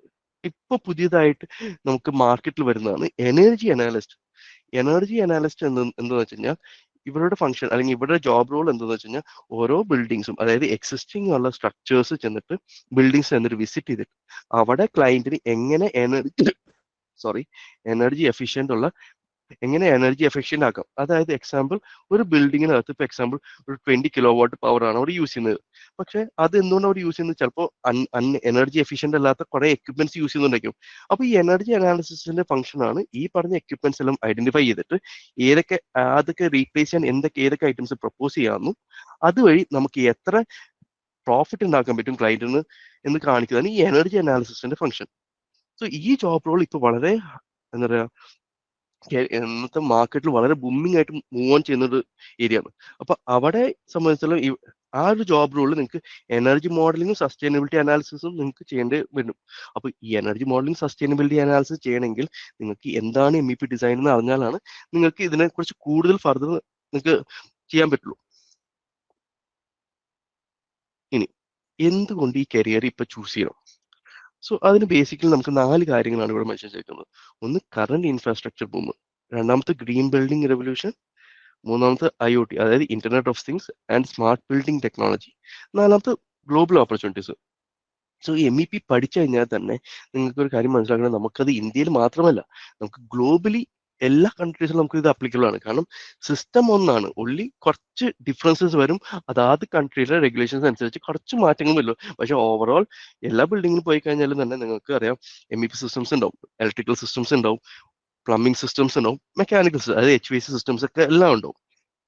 ഇനി കറന്റ് ഇൻഫ്രാസ്ട്രക്ചർ ബൂം എന്ന് പറയാൻ കാരണം വെച്ച് കഴിഞ്ഞാൽ നമ്മൾ ഇത് ബേസ് എന്തുകൊണ്ട് ഇത് പറയുന്നത് വെച്ച് കഴിഞ്ഞാൽ നമുക്ക് ക്രിഡൈ എന്നൊരു ഓർഗനൈസേഷൻ ഉണ്ട്, confederation of real estate developers authority of India. അവരുടെ ഒരു റിപ്പോർട്ട് ഉണ്ട്, അവർ എല്ലാ 6 months കൂടുമ്പോൾ ഒരു റിപ്പോർട്ട് പബ്ലിഷ് ചെയ്യും. അതായത് ഇന്ത്യ ഇപ്പോൾ ഞാൻ കാണിക്കാൻ പോകുന്നത് നിങ്ങൾക്ക് എന്റെ സ്ക്രീനിൽ കാണുന്ന പോലെ ഇന്ത്യയിൽ ലാസ്റ്റ് 6 months ഉണ്ടായ റിയൽ എസ്റ്റേറ്റ് ഡെവലപ്മെന്റ്സിനെ കുറിച്ചിട്ടാണ്. ഇവിടെ നിങ്ങൾക്ക് എന്റെ സ്ക്രീനിൽ കാണുന്ന പോലെ ലാസ്റ്റ് ഇയർ ഈ ടൈമിൽ, അതായത് ഇത് ജൂലൈ മന്തിലെ റിപ്പോർട്ടാണ്, ജൂലൈ 2025 പബ്ലിഷ് ചെയ്ത റിപ്പോർട്ടാണ്.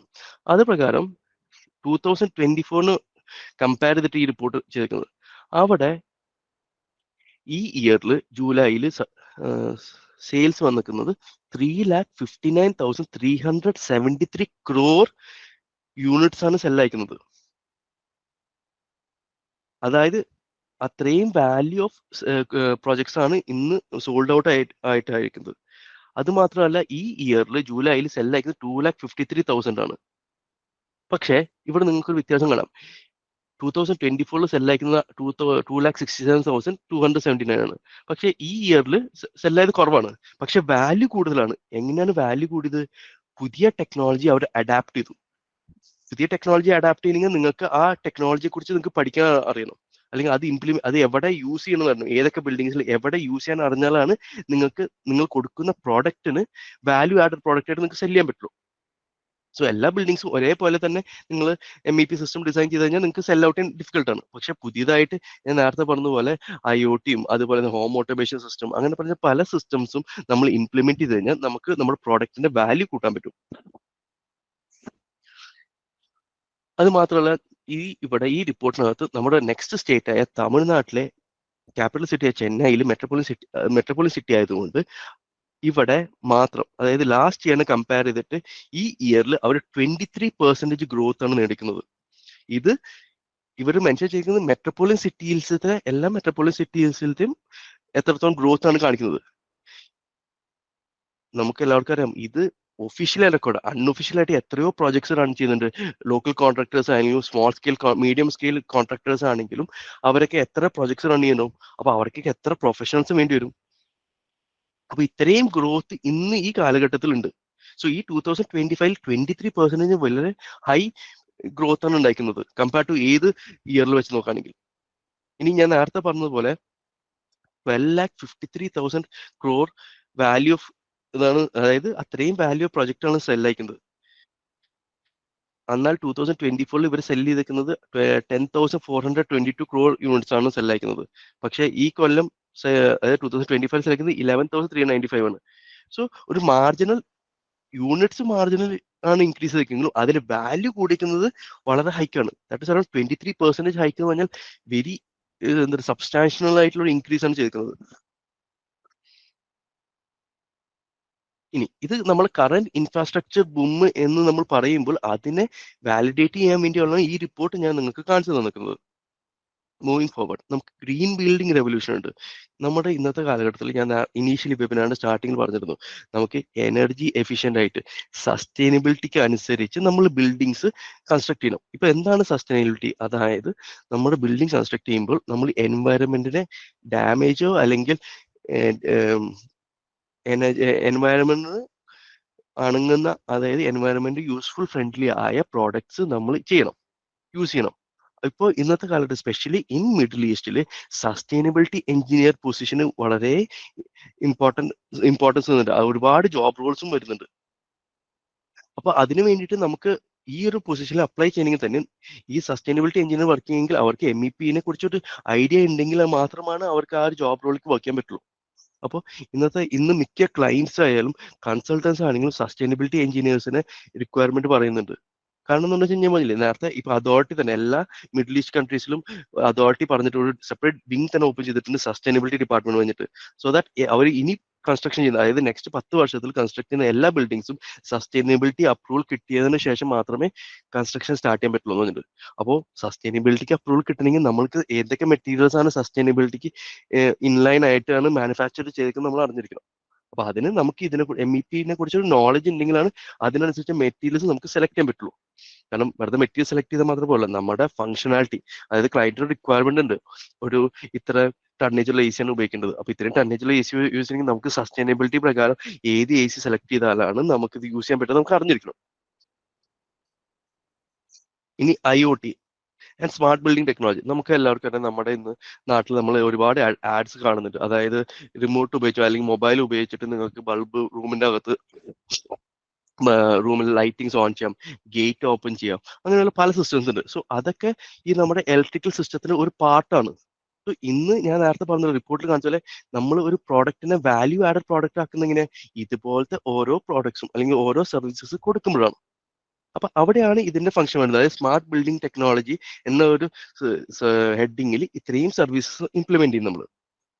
അത് മാത്രമല്ല, നമ്മൾ മൾട്ടിപ്പിൾ ഫ്ലോർസ് ഉള്ള ബിൽഡിംഗ് ആണെങ്കിലും അല്ലെങ്കിൽ മോൾസ് ആണെങ്കിലും അല്ലെങ്കിൽ ഹോസ്പിറ്റൽസിലൊക്കെ ആണെങ്കിലും ഒരുപാട് MEP എക്യുപ്മെന്റ്സ് നമ്മൾ ഇൻസ്റ്റാൾ ചെയ്യും. പക്ഷേ ഈ MEP എക്യുപ്മെന്റ്സ് എല്ലാം വർക്ക് ചെയ്യുന്നുണ്ടോ ഇല്ലയോ എന്ന് നമ്മൾ എങ്ങനെ കണ്ടുപിടിക്കുക? അതിനു വേണ്ടി നമ്മൾ യൂസ് ചെയ്യുന്ന സിസ്റ്റമാണ് BMS, ബിൽഡിംഗ് മാനേജ്മെന്റ് സിസ്റ്റം. ഈ ബിൽഡിംഗ് മാനേജ്മെന്റ് സിസ്റ്റത്തിൽ ഒരുപാട് എല്ലാ എക്യുപ്മെന്റ്സും കാണിക്കുന്നുണ്ടാവും. ഏതൊക്കെ എക്യുപ്മെന്റ്സ് ഇപ്പൊ കറണ്ട് വർക്കിംഗ് ആണോ അല്ലയോ, അല്ലെങ്കിൽ ഇത് അല്ലെങ്കിൽ ആ എക്യുപ്മെന്റ്സ് നമുക്ക് കൺട്രോൾ ചെയ്യാൻ പറ്റും ഒരു സിസ്റ്റത്തിൽ ഇരുന്നിട്ട് തന്നെ. സോ ഇതെല്ലാം ഇതിന്റെ അടിസ്ഥാനം എന്താണ്? MEP ഡിസൈൻ ആണ്. കാരണം നിങ്ങൾക്ക് MEP യെ കുറിച്ച് അറിഞ്ഞാൽ മാത്രമല്ലേ നമുക്ക് ഈ ഓരോരോ മേഖലയിൽ നമുക്ക് വർക്ക് ചെയ്യാൻ പറ്റുള്ളൂ. അതുപോലെ തന്നെ ഗ്ലോബൽ ഓപ്പർച്യൂണിറ്റീസ്. ഞാൻ നേരത്തെ നിങ്ങളുടെ അടുത്ത് പറഞ്ഞതുപോലെ ഗ്ലോബൽ ഓപ്പർച്യൂണിറ്റീസ് പറഞ്ഞാൽ നമ്മൾ ഈ പഠിക്കുന്ന MEP ഓൾ ഓവർ വേൾഡിൽ ആപ്ലിക്കബിൾ ആണ്. ഒൺലി തിങ് അതിന്റെ കുറച്ച് കാര്യങ്ങൾ ഒന്ന് വേരി ചെയ്യും വിത്ത് റെസ്പെക്ട് ടു അതാത് കൺട്രീന്റെ റൂൾസ് ആൻഡ് റെഗുലേഷൻ അനുസരിച്ച്. ചിലപ്പോൾ നമുക്ക് കേബിളിന്റെ സൈസ് ആണെങ്കിലും അല്ലെങ്കിൽ പൈപ്പ് സൈസിങ് ആണെങ്കിലും അല്ലെങ്കിൽ മാൻ ഹോൾസ് ഇടുന്നതാണെങ്കിലും അങ്ങനെ ഓരോ കാര്യങ്ങളും കുറച്ച് വേരിയും. പക്ഷെ basic concept always remains same. ഇനി എന്തുകൊണ്ടാണ് അപ്സ്കില്ലിങ്ങിന്റെ ഇമ്പോർട്ടൻസ് ഞാൻ പറയുന്നത്? ഒരു ബിടെക് പഠിച്ചു വരുന്ന അല്ലെങ്കിൽ ഏതെങ്കിലും ഒരു കോഴ്സ്, ഇപ്പൊ നേരത്തെ പറഞ്ഞ ഡിപ്ലോമ ആണെങ്കിലും ബിടെക് ആണെങ്കിലും MTech ആണെങ്കിലും MBA ആണെങ്കിലും, ഈ 4 കാറ്റഗറിയിലുള്ള സ്റ്റുഡൻസ് നിങ്ങൾ പ്രൊഫഷണൽ കോഴ്സ് കഴിഞ്ഞ ശേഷം നിങ്ങൾക്ക് ഈ കോഴ്സിനെ കുറിച്ചുള്ള ഐഡിയ ഉണ്ടെങ്കിൽ നിങ്ങൾക്ക് ഒരു കരിയർ ബ്രേക്ക് തന്നെ കിട്ടും. ഒരു ഇന്റർവ്യൂ നിങ്ങൾക്ക് പാസ് ചെയ്യും. ഒരു ഇന്റർവ്യൂവിൽ തന്നെ നിങ്ങളോട് ചോദിക്കണം MEP യെ കുറിച്ച് പല ചോദ്യങ്ങൾ ചോദിക്കുമ്പോൾ നിങ്ങൾ ഇങ്ങനത്തെ കോഴ്സ് അറിഞ്ഞാലല്ലേ നിങ്ങൾക്ക് ഇതിനെക്കുറിച്ച് നിങ്ങൾക്ക് ഇന്റർവ്യൂവിൽ നിങ്ങൾക്ക് ആൻസർ ചെയ്യാൻ പറ്റുള്ളൂ. അതല്ലാതെ നിങ്ങളുടെ പ്രൊഫഷണൽ കോഴ്സസിലൊന്നും ഇത്രയും ഡെപ്തിലോ അല്ലെങ്കിൽ ബേസിക് ലെവലിൽ മാത്രമാണ് നിങ്ങൾക്ക് MEP യെ കുറിച്ച് പറഞ്ഞു കൊടുക്കുന്നവ. വേറെ ഇങ്ങനത്തെ കോഴ്സസിലാണ് നിങ്ങൾക്ക് അപ്സ്കിൽ ചെയ്താലാണ് നിങ്ങൾക്ക് ഇന്റർവ്യൂവിൽ നിങ്ങൾക്ക് ഷൈൻ ചെയ്യാൻ പറ്റുക. അത് മാത്രമല്ല, ഇനി ഇൻ കേസ് നിങ്ങൾക്ക് നോളജ് ഇല്ല, പക്ഷെ നിങ്ങൾക്ക് ഒരു ഫ്രഷർ ആയിട്ട് നിങ്ങൾക്ക് ജോബ് തന്നു, അപ്പൊ അവിടെ നിൽക്കുമ്പോൾ നിങ്ങളുടെ സാലറി സ്റ്റാഗ്നന്റ് ആവും. അതല്ല, നിങ്ങൾ അപ്സ്കില്ല് ചെയ്യുകയാണെങ്കിൽ നിങ്ങളുടെ സാലറി ഒരുപാട് വ്യത്യാസം ഉണ്ടാവും. സോ അത് നിങ്ങൾ ഒരു കാൻഡിഡേറ്റിനെ സംബന്ധിച്ചിടത്തോളം ഒരു ഓപ്പർച്യൂണിറ്റി ആണ് തരുന്നത്. ഒരു അപ്സ്കില്ലിംഗ് കോഴ്സ് നിങ്ങൾ സെലക്ട് ചെയ്ത് കഴിഞ്ഞാൽ നിങ്ങൾക്ക് സാലറി നെഗോഷിയേറ്റ് ചെയ്യാൻ ഒരു ഓപ്പർച്യൂണിറ്റി തന്നെയുണ്ട്. ഇനി ഇവിടെ ബിഗ് ലേണിംഗ് പ്രൊവൈഡ് ചെയ്യുന്ന കോഴ്സിന്റെ പല ഫീച്ചേഴ്സ് ആണ് നമ്മളിവിടെ മെൻഷൻ ചെയ്തിരിക്കുന്നത്. കോംപ്രഹെൻസീവ് ആയിട്ട് സോഫ്റ്റ്വെയർ ട്രെയിനിങ് ഉണ്ട്. അതായത് നമുക്ക് MEP-യെ സംബന്ധിച്ചിടത്തോളം ഏറ്റവും ബേസിക് സോഫ്റ്റ്വെയർ ആണ് ഓട്ടോകാഡ്. ഓട്ടോകാഡിൽ ഡെവലപ്പ് ചെയ്യുന്നതാണ് എല്ലാ ഡ്രോയിങ്സും. MEP ഡ്രോയിങ്സ് ആണെങ്കിലും ആർക്കിടെക്ചർ റിലേറ്റഡ് ഡ്രോയിങ്സ് ആണെങ്കിലും എല്ലാ സർവീസസും ഡ്രോയിങ്സും നമ്മൾ ഓട്ടോകാഡ് സോഫ്റ്റ്വെയർ വെച്ച് ഉപയോഗിക്കുക. അത് മാത്രമല്ല, ഇനി ഇപ്പോഴത്തെ കാലഘട്ടത്തിൽ നമ്മൾ 3D മോഡലിംഗ് സോഫ്റ്റ്വെയർസ് ആയ റിവിറ്റ് എല്ലാം നമ്മൾ യൂസ് ചെയ്യുന്നുണ്ട്. കാരണം സ്പെഷ്യലി ഇൻ UAE നമ്മൾ അതോറിറ്റിയുടെ അപ്രൂവൽ എടുക്കണമെങ്കിൽ നമുക്ക് 3D മോഡലിംഗ് ചെയ്ത ഫുൾ ബിൽഡിങ്ങിന്റെ എല്ലാ സർവീസസ് അടങ്ങുന്ന ഒരു ഡ്രോയിങ് സബ്മിറ്റ് ചെയ്താലാണ് നമുക്കിപ്പോൾ അപ്രൂവൽ കൊടുക്കുന്നുള്ളൂ. ഒരു 2 years ബാക്ക് ബിഫോർ നമ്മൾ ഇതുവരെ 2D ലേഔട്ട് കൊടുത്തിട്ട് നമ്മൾ അപ്രൂവൽ മേടിക്കുകയാണ് ചെയ്യുന്നത്. പക്ഷേ ഇന്നിപ്പോൾ ഗവൺമെന്റും ഫാർ അഡ്വാൻസ്ഡ് ആയി തുടങ്ങി. അപ്പോൾ UAE ഇപ്പൊ ഇത് ഇംപ്ലിമെന്റ് കഴിഞ്ഞു. ഇനി നെക്സ്റ്റ് കമ്മിങ് 2-3 yearsനുള്ളിൽ ബാക്കിയുള്ള എല്ലാ മിഡിൽ ഈസ്റ്റ് കൺട്രീസിലും ആപ്ലിക്കബിൾ ആവും. യൂറോപ്പിൽ പണ്ടേ ആപ്ലിക്കബിൾ ആയി കഴിഞ്ഞ കാര്യമാണിത്. പക്ഷെ ഇനി സ്ലോലി നമ്മുടെ ഇന്ത്യയിലും ഇത് ആപ്ലിക്കബിൾ ആവും. അപ്പോൾ ഇത് നമ്മൾ ആപ്ലിക്കബിൾ ആവണേക്കാൾ മുമ്പ് തന്നെ നമുക്ക് ഇതിനെക്കുറിച്ച് നോളജ് ഉണ്ടെങ്കിൽ നമുക്കത് യൂസ്ഫുൾ ആവും. കാരണം നമുക്കൊരു കരിയർ ഓപ്പർച്യൂണിറ്റി വന്നാൽ തന്നെ നമുക്കത് ഫേസ് ചെയ്യാനും നമുക്ക് അറ്റൻഡ് ചെയ്യാനും പറ്റും. അതുപോലെ തന്നെ ഇൻഡസ്ട്രി സർട്ടിഫിക്കേഷൻ. അപ്പം ഞാൻ നേരത്തെ പറഞ്ഞ ഗ്രീൻ ബിൽഡിങ്സ് അല്ല, അല്ലെങ്കിൽ ഗ്രീൻ ബിൽഡിങ്സ് ഒക്കെ നമുക്ക് ഡിസൈൻ ചെയ്യണമെങ്കിൽ നമുക്ക് ലീഡ് എന്ന് പറഞ്ഞൊരു ഓർഗനൈസേഷന്റെ സർട്ടിഫിക്കേഷൻസ് കിട്ടണം. അപ്പോൾ ഈ ഡിസൈനിങ് അറിഞ്ഞാൽ മാത്രമാണ് നിങ്ങൾക്ക് ഈ എങ്ങനെയാണ് ലീഡ് സർട്ടിഫിക്കേഷനിലേക്ക് നിങ്ങൾക്ക് അപ്ലൈ ചെയ്യാൻ പറ്റുക. അല്ലെങ്കിൽ അതിൽ മെൻഷൻ ലീഡ് സർട്ടിഫിക്കേഷനിൽ അത് എക്സാം പാസ്സാവണമെങ്കിൽ അതിൽ പറയുന്ന പല പാരാമീറ്റേഴ്സും നിങ്ങൾക്ക് മനസ്സിലാവണമെങ്കിൽ നിങ്ങൾക്ക് MEP കുറിച്ചൊരു ജനറൽ നോളജ് ഉണ്ടെങ്കിൽ മാത്രമേ നിങ്ങൾക്ക് അതിലേക്ക് അപ്ലൈ ചെയ്യാൻ തന്നെ ചെയ്യാൻ പറ്റുള്ളൂ. അതുപോലെ തന്നെ ഡെഡിക്കേറ്റഡ് ആയ പ്ലേസ്മെന്റ് അസിസ്റ്റൻസ് ഉണ്ട് ബിഗ് ലേണിംഗിന്റെ സൈഡിൽ നിന്നും. അതിനുപോലെ തന്നെ റിയൽ പ്രൊജക്ട് എക്സ്പീരിയൻസ്, അതായത് ഇപ്പോൾ കറന്റ്ലി റൺ ചെയ്യുന്ന ഒരു പ്രോജക്റ്റ്, മിഡിൽ ഈസ്റ്റിലെ ഒരു പ്രോജക്റ്റിനെ ആണ് ഇവർ ഒരു അസൈൻമെന്റ് ആയിട്ടും പ്രോജക്റ്റ് ആയിട്ടും സബ്മിറ്റ് ചെയ്യുന്നത്. അപ്പോൾ നിങ്ങൾക്ക് അപ് ടു ഡേറ്റ് ആയിട്ട് എന്താണോ ഇൻഡസ്ട്രിയിൽ ഉള്ളത് അത് നിങ്ങൾക്ക് നോളജ് ചെയ്യാൻ പറ്റും. എന്നിട്ട് അതിനനുസരിച്ച് നിങ്ങൾക്ക് പഠിക്കുകയും ഇംപ്ലിമെന്റ് ചെയ്യാൻ പറ്റും. സോ ഈ ഇന്റർവ്യൂ നിങ്ങൾ ഫേസ് ചെയ്യുന്ന സമയത്ത് നിങ്ങളെ കുറിച്ച് ഒരു 10 ചോദ്യങ്ങൾ ചോദിക്കുകയാണെങ്കിൽ, ഓക്കെ, ഇന്നത്തെ കറന്റ് ഇൻഡസ്ട്രിയിൽ എന്താണ് നിങ്ങൾ ചെയ്തേക്കുന്നത്, എങ്ങനെയാണ് നിങ്ങൾ ഡിസൈൻ ചെയ്തു എന്ന് ചോദിക്കുമ്പോൾ നിങ്ങൾക്കൊരു ഐഡിയ ഉണ്ടാവും. ആ ഐഡിയക്ക് വേണ്ടി റിയൽ ലൈവ് പ്രൊജക്ട് ഇവിടെ ചെയ്യുന്നത്. പിന്നെ എക്സ്പേർട്ട് ആയ ഫാക്കൽറ്റീസ് ആണ്, അറൌണ്ട് 15 years ഓഫ് എക്സ്പീരിയൻസ് ഉള്ള ഒരു ഫാക്കൽറ്റീസ് ആണ് ബിഗ് ലേണിംഗ് പ്രൊവൈഡ് ചെയ്യുന്നത്. പിന്നെ ഫ്ലെക്സിബിൾ ലേണിംഗ് ഓപ്ഷൻസ് ആണ് ഇവ ബിഗ് ലേണിംഗിന്റെ സൈഡിൽ പ്രൊവൈഡ് ചെയ്തിരിക്കുന്നത്. ഒന്ന് വീക്ക് ഡേയ്സിലുണ്ട്, വീക്കെൻഡ്സിലുണ്ട്. അതുപോലെ തന്നെ ഓൺലൈൻ ബാച്ചസ് ആണ് ഇവിടെ പ്രൊവൈഡ് ചെയ്തിരിക്കുന്നത്. ഇനി നമ്മുടെ സെഷൻ വെബിനാർ എൻഡിലേക്ക് എത്തിക്കാണ്. സോ ആർക്കെങ്കിലും എന്തെങ്കിലും ഡൗട്ട്സ് ഉണ്ടെങ്കിൽ നമുക്കത് ഇപ്പോൾ ക്ലിയർ ചെയ്യാവുന്നതാണ്. ഹായ്, എൻ്റെ പേര് ബിനോയ്. പറയൂ ബിനോയ്. നിങ്ങളിപ്പോൾ ഈ കോഴ്സ് ഡിസൈൻ ചെയ്തിരിക്കുന്നത് ഈ മെയിൻലി ഫോക്കസിങ് സ്റ്റുഡൻസിനെ ഫോക്കസ് ചെയ്തുകൊണ്ടാണോ, അതോ കുറച്ച് ഇൻഡസ്ട്രി എക്സ്പീരിയൻസ്, ഇപ്പം സംതിങ് നമുക്ക് വേറെ ഏതെങ്കിലും ഇൻഡസ്ട്രിയിലാണെങ്കിലും ആ എക്സ്പീരിയൻസ് നമുക്ക് ഇതിൽ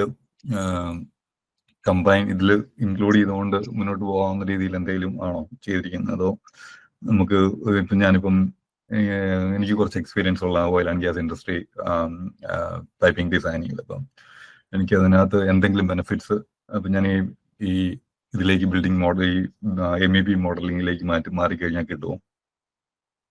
ഓബിയസ്ലി നിങ്ങളൊരു ഫ്രഷർ ആയിട്ട് സ്റ്റാർട്ട് ചെയ്യുകയാണെങ്കിലും പോലും നിങ്ങൾക്ക് ഇവിടെ ഞാൻ നേരത്തെ പറഞ്ഞല്ലോ, നമുക്ക് ഡിപ്ലോമ സ്റ്റുഡൻസ് ആണെങ്കിലും ബിടെക് ആണെങ്കിലും വളരെ ബേസ് ലെവലാണ് MEP പറഞ്ഞു കൊടുത്തിട്ടുള്ളൂ. അതും പല സ്റ്റുഡൻസിനും അറിയില്ല, കാരണം നമ്മൾ അത്രയും ഡെപ്ത് നമ്മൾ പഠിക്കുന്നില്ലല്ലോ. കാരണം ബിടെക് പഠിച്ചാലും ഡിപ്ലോമ പഠിച്ചാലും ഒരു വാസ്റ്റായ സബ്ജക്റ്റിൽ നമ്മൾ പഠിക്കുന്നത്. സോ എൻ്റെ ഇതിൽ നിങ്ങൾക്ക് ഇത് ചെയ്യുന്നതുകൊണ്ട് നിങ്ങൾക്ക് മറ്റു മേഖലയിൽ വർക്ക് ചെയ്യുകയാണെങ്കിൽ പോലും നിങ്ങൾക്ക് ഇത് ബെനിഫിഷ്യൽ ആവും.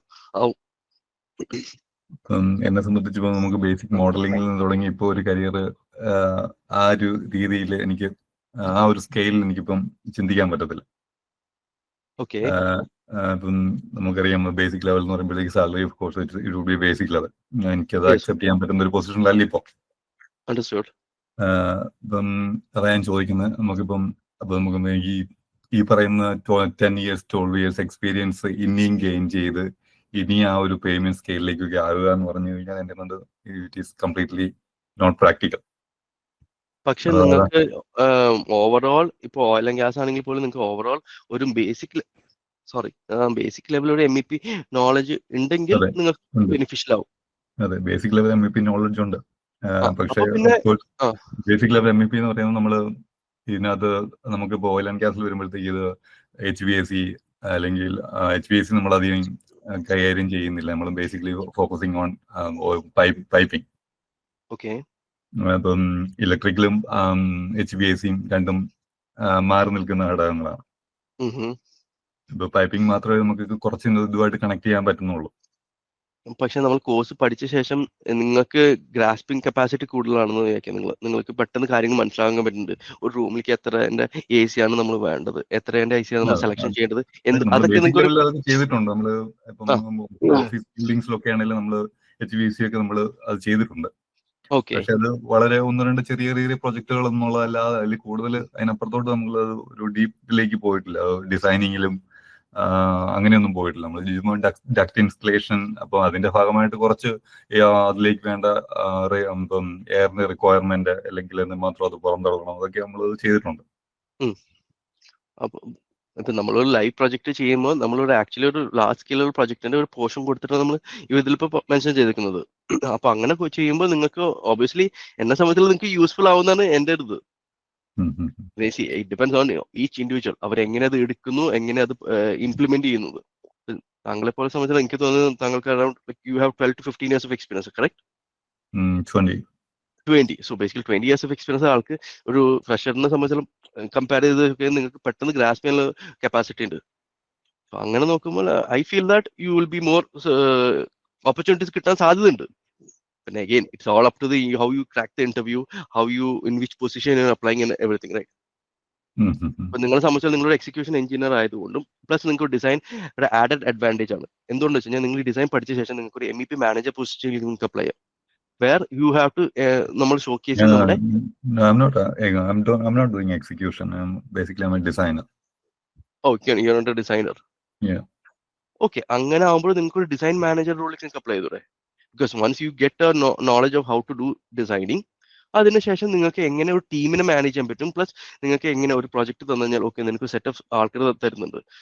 എക്സാമ്പിൾ ഇലക്ട്രിക്കൽ ഡ്രാഫ്റ്റ്സ്മാൻ ഉണ്ടാവും, അല്ലെങ്കിൽ ഇലക്ട്രിക്കൽ ഡിസൈൻ എഞ്ചിനീയേഴ്സ് തരും, മെക്കാനിക്കൽ ഡിസൈൻ എഞ്ചിനീയേഴ്സിന് തരും, ബാക്കി പ്ലംബിംഗ് ഫയർ ഫൈറ്റിംഗ് ഡിസൈൻ എഞ്ചിനീയേഴ്സും തരും. അപ്പൊ അവരെ വെച്ചിട്ട് ജോബ് എടുക്കുക, ഓവറോൾ ആ ഡിസൈൻ ഒന്ന് ഇവാലുവേറ്റ് ചെയ്യുക, എന്നിട്ട് നമ്മൾ സബ്മിറ്റ് ചെയ്യുക. So I think it would be a problem. Okay, thanks. വേറെ ആർക്കെങ്കിലും എന്തെങ്കിലും ചോദിക്കാനുണ്ടോ? Hello sir. പറയൂ. എൻ്റെ പേര് റോബിനാണ്. ഓക്കെ. ഞാൻ diploma mechanical 3 year diploma mechanical ചെയ്ത് ഒരു വിദ്യാർത്ഥിയാണ്. അപ്പോൾ എനിക്ക് ഞാനും ഓയിൽ ആൻഡ് ഗ്യാസ് ഇൻഡസ്ട്രിയിൽ കുറച്ച് നാൾ വർക്ക് ചെയ്തിട്ടുണ്ട്. ഒരു 2 വർഷം എനിക്ക് എക്സ്പീരിയൻസ്. ഞാൻ NDT ഫീൽഡിലായിരുന്നു, നോൺ ഡിസ്ട്രക്റ്റീവ് ടെസ്റ്റിംഗ് ഫീൽഡിലായിരുന്നു. ഓക്കെ. അപ്പോൾ ഹലോ, വോയിസ് ഒന്ന് ബ്രേക്ക് ആയി, ഒന്നുകൂടി പറയാമോ? ഹലോ. പറയൂ സർ. സോറി, വോയിസ് ഒന്ന് ബ്രേക്ക് ആയി പോയി, ഒന്നും കൂടി ഒന്ന് റിപ്പീറ്റ് ചെയ്യാമോ എന്താ പറഞ്ഞത്? ഞാൻ ഓയിൽ ആൻഡ് ഗ്യാസ് സെക്ടറിൽ കുറച്ച് നാൾ വർക്ക് ചെയ്യുന്നുണ്ട്. 2 year എക്സ്പീരിയൻസ് ഉണ്ട്. ഗെയിൽ ഇന്ത്യയിൽ ഞാൻ നോൺ ഡിസ്ട്രക്റ്റീവ് ടെസ്റ്റിംഗിന്റെ ജോബ് ചെയ്തിട്ടുണ്ട്, പൈപ്പ് ലൈൻ സർവേ. ഓക്കെ. അപ്പൊ അതിൽ ഞങ്ങൾക്ക് റിപ്പോർട്ട്സ് വരയ്ക്കാനായിട്ട് ഞാൻ ഓട്ടോകാഡ് യൂസ് ചെയ്തിട്ടുണ്ടായിരുന്നു, AutoCAD software. Okay, very good. അപ്പോൾ എനിക്ക് അതെനിക്ക് എക്സ്പീരിയൻസ് ആയിട്ട് സിവിൽ ആഡ് ചെയ്യാൻ പറ്റുമോ ജോബ് അപ്ലൈ ചെയ്യുമ്പോൾ? ഏത് ഓട്ടോകാഡ് പഠിച്ചത്? ഓട്ടോകാഡ് നിങ്ങൾ ഇംപ്ലിമെന്റ് ചെയ്ത് നിങ്ങൾക്ക് CV അപ്ലൈ ചെയ്യാൻ പറ്റുമെന്നാണ് ചോദിച്ചത്? എനിക്ക് റിപ്പോർട്ട്സ് വരയ്ക്കാനായിട്ട് ഞാൻ ഓട്ടോകാഡ് യൂസ് ചെയ്യാറുണ്ട്. ഓക്കെ. അപ്പൊ അതെനിക്ക് CV-യിലൊക്കെ ആഡ് ചെയ്യാൻ പറ്റുമോ? അപ്പൊ ഈ 2 year എക്സ്പീരിയൻസ് ആയിട്ട് എനിക്ക് ആഡ് ചെയ്യാൻ പറ്റുമോ? ആഡ് ചെയ്യാലോ, അതിനിപ്പോ എന്താ? കാരണം എൻഡ് ഓഫ് ദ ഡേ നിങ്ങൾക്ക് ഇപ്പൊ ഈ ഇതിൽ നിങ്ങൾക്ക് ഡിസൈനിങ് ആണ് ചെയ്യുന്നത്. അപ്പൊ ഡിസൈൻ ചെയ്യാൻ വേണ്ടി one of the softwares AutoCAD ആണ്. സോ അത് മെൻഷൻ ചെയ്യുന്നത് അതൊരു ആഡഡ് അഡ്വാൻറ്റേജ് ആണ്. കാരണം നിങ്ങൾക്ക് ഓട്ടോകാഡ് സോഫ്റ്റ്വെയർ തന്നെ അറിയാലോ. ബേസിക്കലി ഓട്ടോകാഡ് എന്നൊരു ഒരു ബുക്കാണ്. ഒരു ബുക്കിനകത്ത് നമുക്ക് എന്ത് വേണമെങ്കിൽ വരയ്ക്കാല്ലേ. നിങ്ങൾ വരച്ചത് ഗെയിലിൽ വർക്ക് ചെയ്ത ഡ്രോയിങ്സ് ആണ്. ഇപ്പൊ നമ്മളിവിടെ കാണിക്കുന്നത് എന്താണ്? MEP ഡിസൈനിങ് ആണ്. അത് മറ്റൊരു സോഫ്റ്റ്വെയർ ആണ്, മറ്റൊരു സെറ്റ് ഓഫ് ഡീറ്റെയിൽസ് ആണ് എങ്ങനെ അത് ഡിസൈൻ ചെയ്യണമെന്ന്. സോ അത് നിങ്ങൾക്ക് കാണിക്കുന്നത് ബെനിഫിഷ്യൽ ആയിരിക്കും. എന്തുകൊണ്ടെന്ന് വെച്ച് കഴിഞ്ഞാൽ ഈ സോഫ്റ്റ്വെയറിനെ കുറിച്ച് നിങ്ങൾക്ക് നല്ല നോളജ് ഉണ്ടെന്ന് തന്നെ റിക്രൂട്ടറിന് അല്ലെങ്കിൽ ആരാണ് നിങ്ങൾ ഇന്റർവ്യൂ ചെയ്യുന്ന ആൾക്ക് മനസ്സിലാവുള്ളൂ. ഇവൻ 2 years വർക്ക് ചെയ്തിട്ടുണ്ട് and he has AutoCAD knowledge. പിന്നെ അടുത്ത് നോക്കുമ്പോൾ എന്താ, ഓക്കെ നിങ്ങൾ ഡിസൈനിങ് കോഴ്സ് പഠിച്ചു, പിന്നെ നിങ്ങൾ ഇന്റർവ്യൂ ക്രാക്ക് ചെയ്യല്ലോ. അതായത് സെറ്റ് ഓഫ് ഡിസൈൻ ക്വസ്റ്റ്യൻസ് ചോദിക്കുമ്പോൾ നിങ്ങൾക്ക് ഇന്റർവ്യൂ ക്രാക്ക് ചെയ്ത് കഴിഞ്ഞാൽ അത് സക്സസ്ഫുൾ ആവും, അത് യൂസ്ഫുൾ ആയിരിക്കും. Okay sir. സാർ ഇപ്പൊ ഞാൻ ഡിപ്ലോമ കഴിഞ്ഞ സ്റ്റുഡന്റ് ആണ്. എനിക്കിതില് നല്ലൊരു ഗ്രോത്ത് ഉണ്ടാവാൻ ഞാൻ എങ്ങനെയാണ് അപ്രോച്ച് ചെയ്യേണ്ടത്? നമ്മൾ ഡിസൈൻ കോഴ്സ് പഠിച്ച ശേഷം നമ്മൾ നോർമൽ എന്ത് ചെയ്യുക, ഒരു ട്രെയിനി ഡിസൈൻ എഞ്ചിനീയർ പൊസിഷനിലേക്ക് നമ്മൾ അപ്ലൈ ചെയ്യാം. അതിനുശേഷം നമ്മളൊരു 0 to ഞാൻ നേരത്തെ പറഞ്ഞ ഒരു 2 to 3 years നമ്മൾ വർക്ക് ചെയ്യും. വർക്ക് ചെയ്ത ശേഷം നിങ്ങൾക്ക് അത്യാവശ്യം ഒന്ന് ഓട്ടോകാഡ് സ്കിൽസ്, അതായത് നമ്മൾ എത്രത്തോളം പെട്ടെന്ന് നമുക്ക് ഡിസൈൻ ചെയ്യാൻ പറ്റും, അതുപോലെ നിങ്ങൾക്ക് ഐഡന്റിഫൈ ചെയ്യാൻ പറ്റും. ഓക്കെ, ഓരോ എക്യുപ്മെന്റ്സും ഇപ്പൊ നിങ്ങൾ ഡിപ്ലോമ ഇൻ മെക്കാനിക്കൽ അല്ലേ, കറക്റ്റ് അല്ലേ? അതെ. അപ്പോൾ നിങ്ങൾക്ക് നമ്മളെ സംബന്ധിച്ചുള്ള മെക്കാനിക്കൽ സിസ്റ്റംസും plumbing and fire fighting systems ആയിരിക്കും കൂടുതൽ നിങ്ങൾക്ക് ഫോക്കസ് ചെയ്യേണ്ടി വരാം. ഇലക്ട്രിക്കലും ഫോക്കസ് ചെയ്യാം. ഇഫ് നിങ്ങൾക്ക് അതിനുള്ള കപ്പാസിറ്റി ഉണ്ട്, നിങ്ങൾക്ക് അത് ചെയ്യാൻ പറ്റുമെങ്കിൽ ഇറ്റ്സ് വെൽ ആൻഡ് ഗുഡ്. ഇനി അതല്ല, നിങ്ങൾ ഈ പറഞ്ഞ മെക്കാനിക്കൽ സിസ്റ്റത്തിൽ നിങ്ങൾ ഫോക്കസ് ചെയ്തിട്ട് അതിന് ഡിസൈനിങ് പഠിച്ച ശേഷം ഞാൻ പറഞ്ഞല്ലോ 2 years നിങ്ങൾ ഒരു ചെറിയ സ്ട്രഗിൾ ഉണ്ടാവും. കാരണം നിങ്ങൾക്ക് MEP ഡിസൈൻ എന്താണെന്ന് അറിയില്ല. സോ വൺസ് അതൊരു 2 year ഒരു ബ്രേക്ക് ചെയ്ത് കഴിഞ്ഞാൽ നിങ്ങൾക്ക് ഹയർ പൊസിഷനിലേക്ക് അപ്ലൈ, അതായത് സീനിയർ ഡിസൈൻ എഞ്ചിനീയർ റോളിലേക്ക് നിങ്ങൾക്ക് അപ്ലൈ ചെയ്യാൻ പറ്റും. കാരണം it all depends on the projects which you are doing. നിങ്ങൾ ചെയ്യുന്ന പ്രോജക്റ്റ് ചിലപ്പോൾ ഒരു വില്ല പ്രോജക്റ്റ് ആണെങ്കിൽ സിസ്റ്റംസ് ഒക്കെ കുറവായിരിക്കും. വേറെ നിങ്ങൾ മൾട്ടിപ്പിൾ ഫ്ലോറിലുള്ള ബിൽഡിംഗ് അല്ലെങ്കിൽ ഒരു മോളോ അല്ലെങ്കിൽ ഹോസ്പിറ്റൽ ചെയ്യണമെങ്കിൽ അവിടെ വളരെ ഡിഫറെന്റ് ടൈപ്സ് ഓഫ് സിസ്റ്റംസ് ആണ് യൂസ് ചെയ്യുക. ഇപ്പൊ ഞാൻ നിങ്ങൾക്ക് വെബിനാറിൽ കാണിച്ചു തന്നത് HVAC ഒരു സെൻട്രലൈസ് സിസ്റ്റം കാണിച്ചു. ഇത് വലിയ വലിയ പ്രോജക്ട്സിലാണ് യൂസ് ചെയ്യുന്നത്, അത് വില്ലയിൽ ഉപയോഗിക്കില്ല. അപ്പൊ നിങ്ങൾക്ക് കിട്ടുന്ന ആ പ്രോജക്റ്റിന്റെ എക്സ്പോഷറിനും ഇതെല്ലാം ഡിപ്പെൻഡ് ചെയ്തായിരിക്കും നിങ്ങളുടെ കരിയർ ഗ്രോത്ത് ഉണ്ടാവുന്നത്. Okay sir.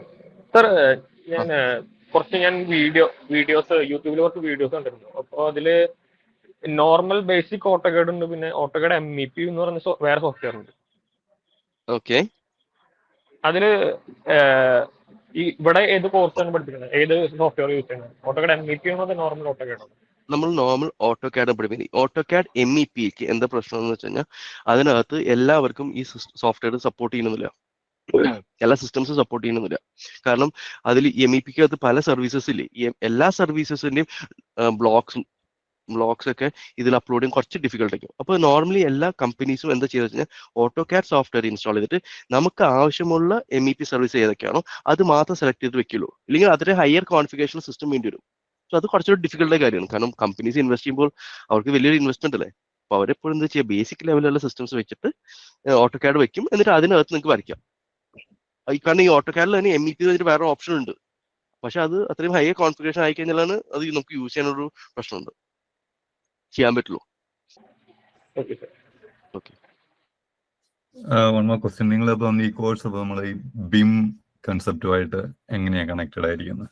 ഇപ്പം നമ്മളിപ്പം നിങ്ങൾ നേരത്തെ പറഞ്ഞതുപോലെ ബിൽഡിങ്ങിന്റെ സസ്റ്റൈനബിലിറ്റി, അതുപോലെ തന്നെ അസറ്റ് മാനേജ്മെന്റ്, ഇത് രണ്ടും I think it's 60 and 70 of BIM concept. ഇതെല്ലാം നമ്മുടെ കോഴ്സുമായിട്ട് ലിങ്ക്ഡ് ആണോ? അങ്ങനെ അത് ബേസിക്കലി ഇവിടെ കാണിക്കുന്ന റിവിറ്റും ബിമിന്റെയും കുറിച്ചൊരു ബേസിക് ലെവൽ ഓഫ് റിവിറ്റും ബിമാണ് നമ്മൾ പറയുന്നത്. അതായത് കാരണം നമ്മൾ ഐ ബിലീവ് കൂടുതൽ കോഴ്സ് ഡീറ്റെയിൽസ് കോൺടാക്ട് ചെയ്യുമെങ്കിൽ ഐ ബിലീവ് നിങ്ങൾ ബിഗ് ലേണിംഗ് കോൺടാക്ട് കൂടുതൽ എത്ര ഡ്യൂറേഷൻ ആണ് കോഴ്സുകൾ ഡീറ്റെയിൽസ് അവർ പറയുന്നതായിരിക്കും. സോ ആ കോഴ്സസിൽ റിവിറ്റിൽ ഇപ്പോൾ ഇവിടെ മെൻഷൻ ചെയ്തിരിക്കുന്നത് അവർ ബേസിക് ലെവൽ ഓഫ് റിവിറ്റും ബിമിനാണ് മെൻഷൻ ചെയ്യുക. അതായത് എങ്ങനെയാണ് ഡ്രോയിങ്സ് അപ്ലോഡ് ചെയ്യുന്നതും ഏതൊക്കെ മിനിമം ബേസിക് ടൂൾസ് ഒക്കെ കാണിച്ചു തരും. ആർക്കെങ്കിലും വേറെ എന്തെങ്കിലും ക്വയറീസോ ഡൗട്ട്സ് ഉണ്ടോ? കോഴ്സിൽ ഇപ്പോ നമ്മള് ഇപ്പോ MEP എടുക്കുകയാണെങ്കിൽ അതില് റിവറ്റും ഉൾപ്പെടുത്തിട്ടാണോ? അതെ, റിവിറ്റ് ഉണ്ട്, റിവിറ്റ് മെൻഷൻ ചെയ്തിട്ടുണ്ട്. പക്ഷെ റിവിറ്റിന്റെ ബേസിക് ടൂൾസ് ആണ് നമ്മൾ ഇപ്പൊ ഇതിൽ മെൻഷൻ ചെയ്തിരിക്കുന്നത്. ഓക്കെ, ബേസിക് ടൂൾസ് എന്ന് ഉദ്ദേശിച്ചാൽ നമ്മൾ എങ്ങനെയാണ് നമ്മൾ ഫയൽസ് അപ്ലോഡ് ചെയ്യുന്നതും നമ്മൾ എങ്ങനെയാണ് ഇതിൽ ബേസിക്കലി പല MEP സർവീസസും നമ്മൾ അപ്ലോഡ് ചെയ്ത ശേഷം ഇതിൽ ക്ലാഷസ് ഉണ്ടാവും പല സർവീസസിൽ, അത് എങ്ങനെ നമ്മൾ ഡിറ്റക്ട് ചെയ്യണു എന്നതാണ് നമ്മൾ കണ്ടുപിടിക്കുന്നത്. കാരണം ബേസിക്കലി ഈ 3D മോഡലിംഗ് സോഫ്റ്റ്വെയർസ് എന്താണ് നമ്മൾ യൂസ് ചെയ്യുക, എവിടേക്കാണ് ഏതൊക്കെ സർവീസസ് ആണ് ക്ലാഷ് വരുന്നത്, അത് ഐഡന്റിഫൈ ചെയ്തിട്ട് അതിനനുസരിച്ച് നമ്മൾ സർവീസസ് മോഡിഫിക്കേഷൻ ചെയ്യണം. അപ്പൊ അതിനു വേണ്ടി യൂസ് ചെയ്യുന്ന ഒരു ടൂളാണ് ഈ റിവിറ്റ് അല്ലെങ്കിൽ BIM എന്ന സോഫ്റ്റ്വെയർസ് എല്ലാം. നേവീസ് ഉണ്ടോ? ഇല്ല, നാവിസ് ഇല്ല. ക്ലാസ് ഡിറ്റക്ഷൻ നമ്മളിപ്പം ഇതില് റെവിറ്റിൽ തന്നെ ചെയ്യും? ചെയ്യും. എത്ര മന്ത് കോഴ്സ്? എനിക്ക് അത് നിങ്ങൾ ബിഗ് ലേണിംഗ് ആയിട്ട് ഒന്ന് ഡിസ്കസ് ചെയ്ത് അവർ ബാക്കി ഡീറ്റെയിൽസ് പറയുന്നതായിരിക്കും. Thank you. Thank you. വേറെ ആർക്കെങ്കിലും എന്തെങ്കിലും കൺസേൺസ് ഉണ്ടോ അല്ലെങ്കിൽ ഡൗട്ട്സ് ഉണ്ടോ? എല്ലാവർക്കും ക്ലിയർ ആണെന്ന് തോന്നുന്നു സർ. ഓക്കെ, അങ്ങനെയാണെങ്കിൽ സെഷൻ ഞാൻ എൻഡ് ചെയ്തോട്ടെ. Okay Charan sir. Okay, thank U. എനിക്കൊരു ഡൗട്ട് ചോദിച്ചു കഴിഞ്ഞെന്ന് തോന്നുന്നല്ലേ. അപ്പം ഇതിനിടയ്ക്ക് കോഴ്സ് റിലേറ്റഡ് കുറെ ഡൗട്ട് ചോദിച്ചു. അത് ആക്ച്വലി നമ്മളെ കോൺടാക്ട് ചെയ്യാവുന്നതാണ്, അല്ലെങ്കിൽ നമ്മൾ അങ്ങോട്ട് കോൺടാക്ട് ചെയ്യുന്നതാണ്. ഓക്കെ, അപ്പൊ ആ കാര്യങ്ങളൊക്കെ പറഞ്ഞുതരാം. ഇപ്പം സാർ എടുത്ത സെഷനുമായിട്ടുള്ള ഡൗട്ടുകൾ അങ്ങനത്തെ കാര്യങ്ങളൊന്നും ഇല്ല എന്ന് വിചാരിക്കുന്നു. അങ്ങനെയാണ് നമുക്ക് വൈൻഡപ്പ് ചെയ്യാം. സെഷൻ എടുത്ത ടെറിൻ സാറിന് ബിഗ് ലേണിംഗിന്റെ പേരിലുള്ള താങ്ക്സ്, അതുപോലെ ജോയിൻ ചെയ്ത എല്ലാവർക്കും താങ്ക്സ്. ഓക്കെ, യൂസ്ഫുൾ ആയി എന്ന് കരുതുന്നു. അപ്പോൾ ഓക്കെ, എല്ലാവർക്കും ഗുഡ് നൈറ്റ്.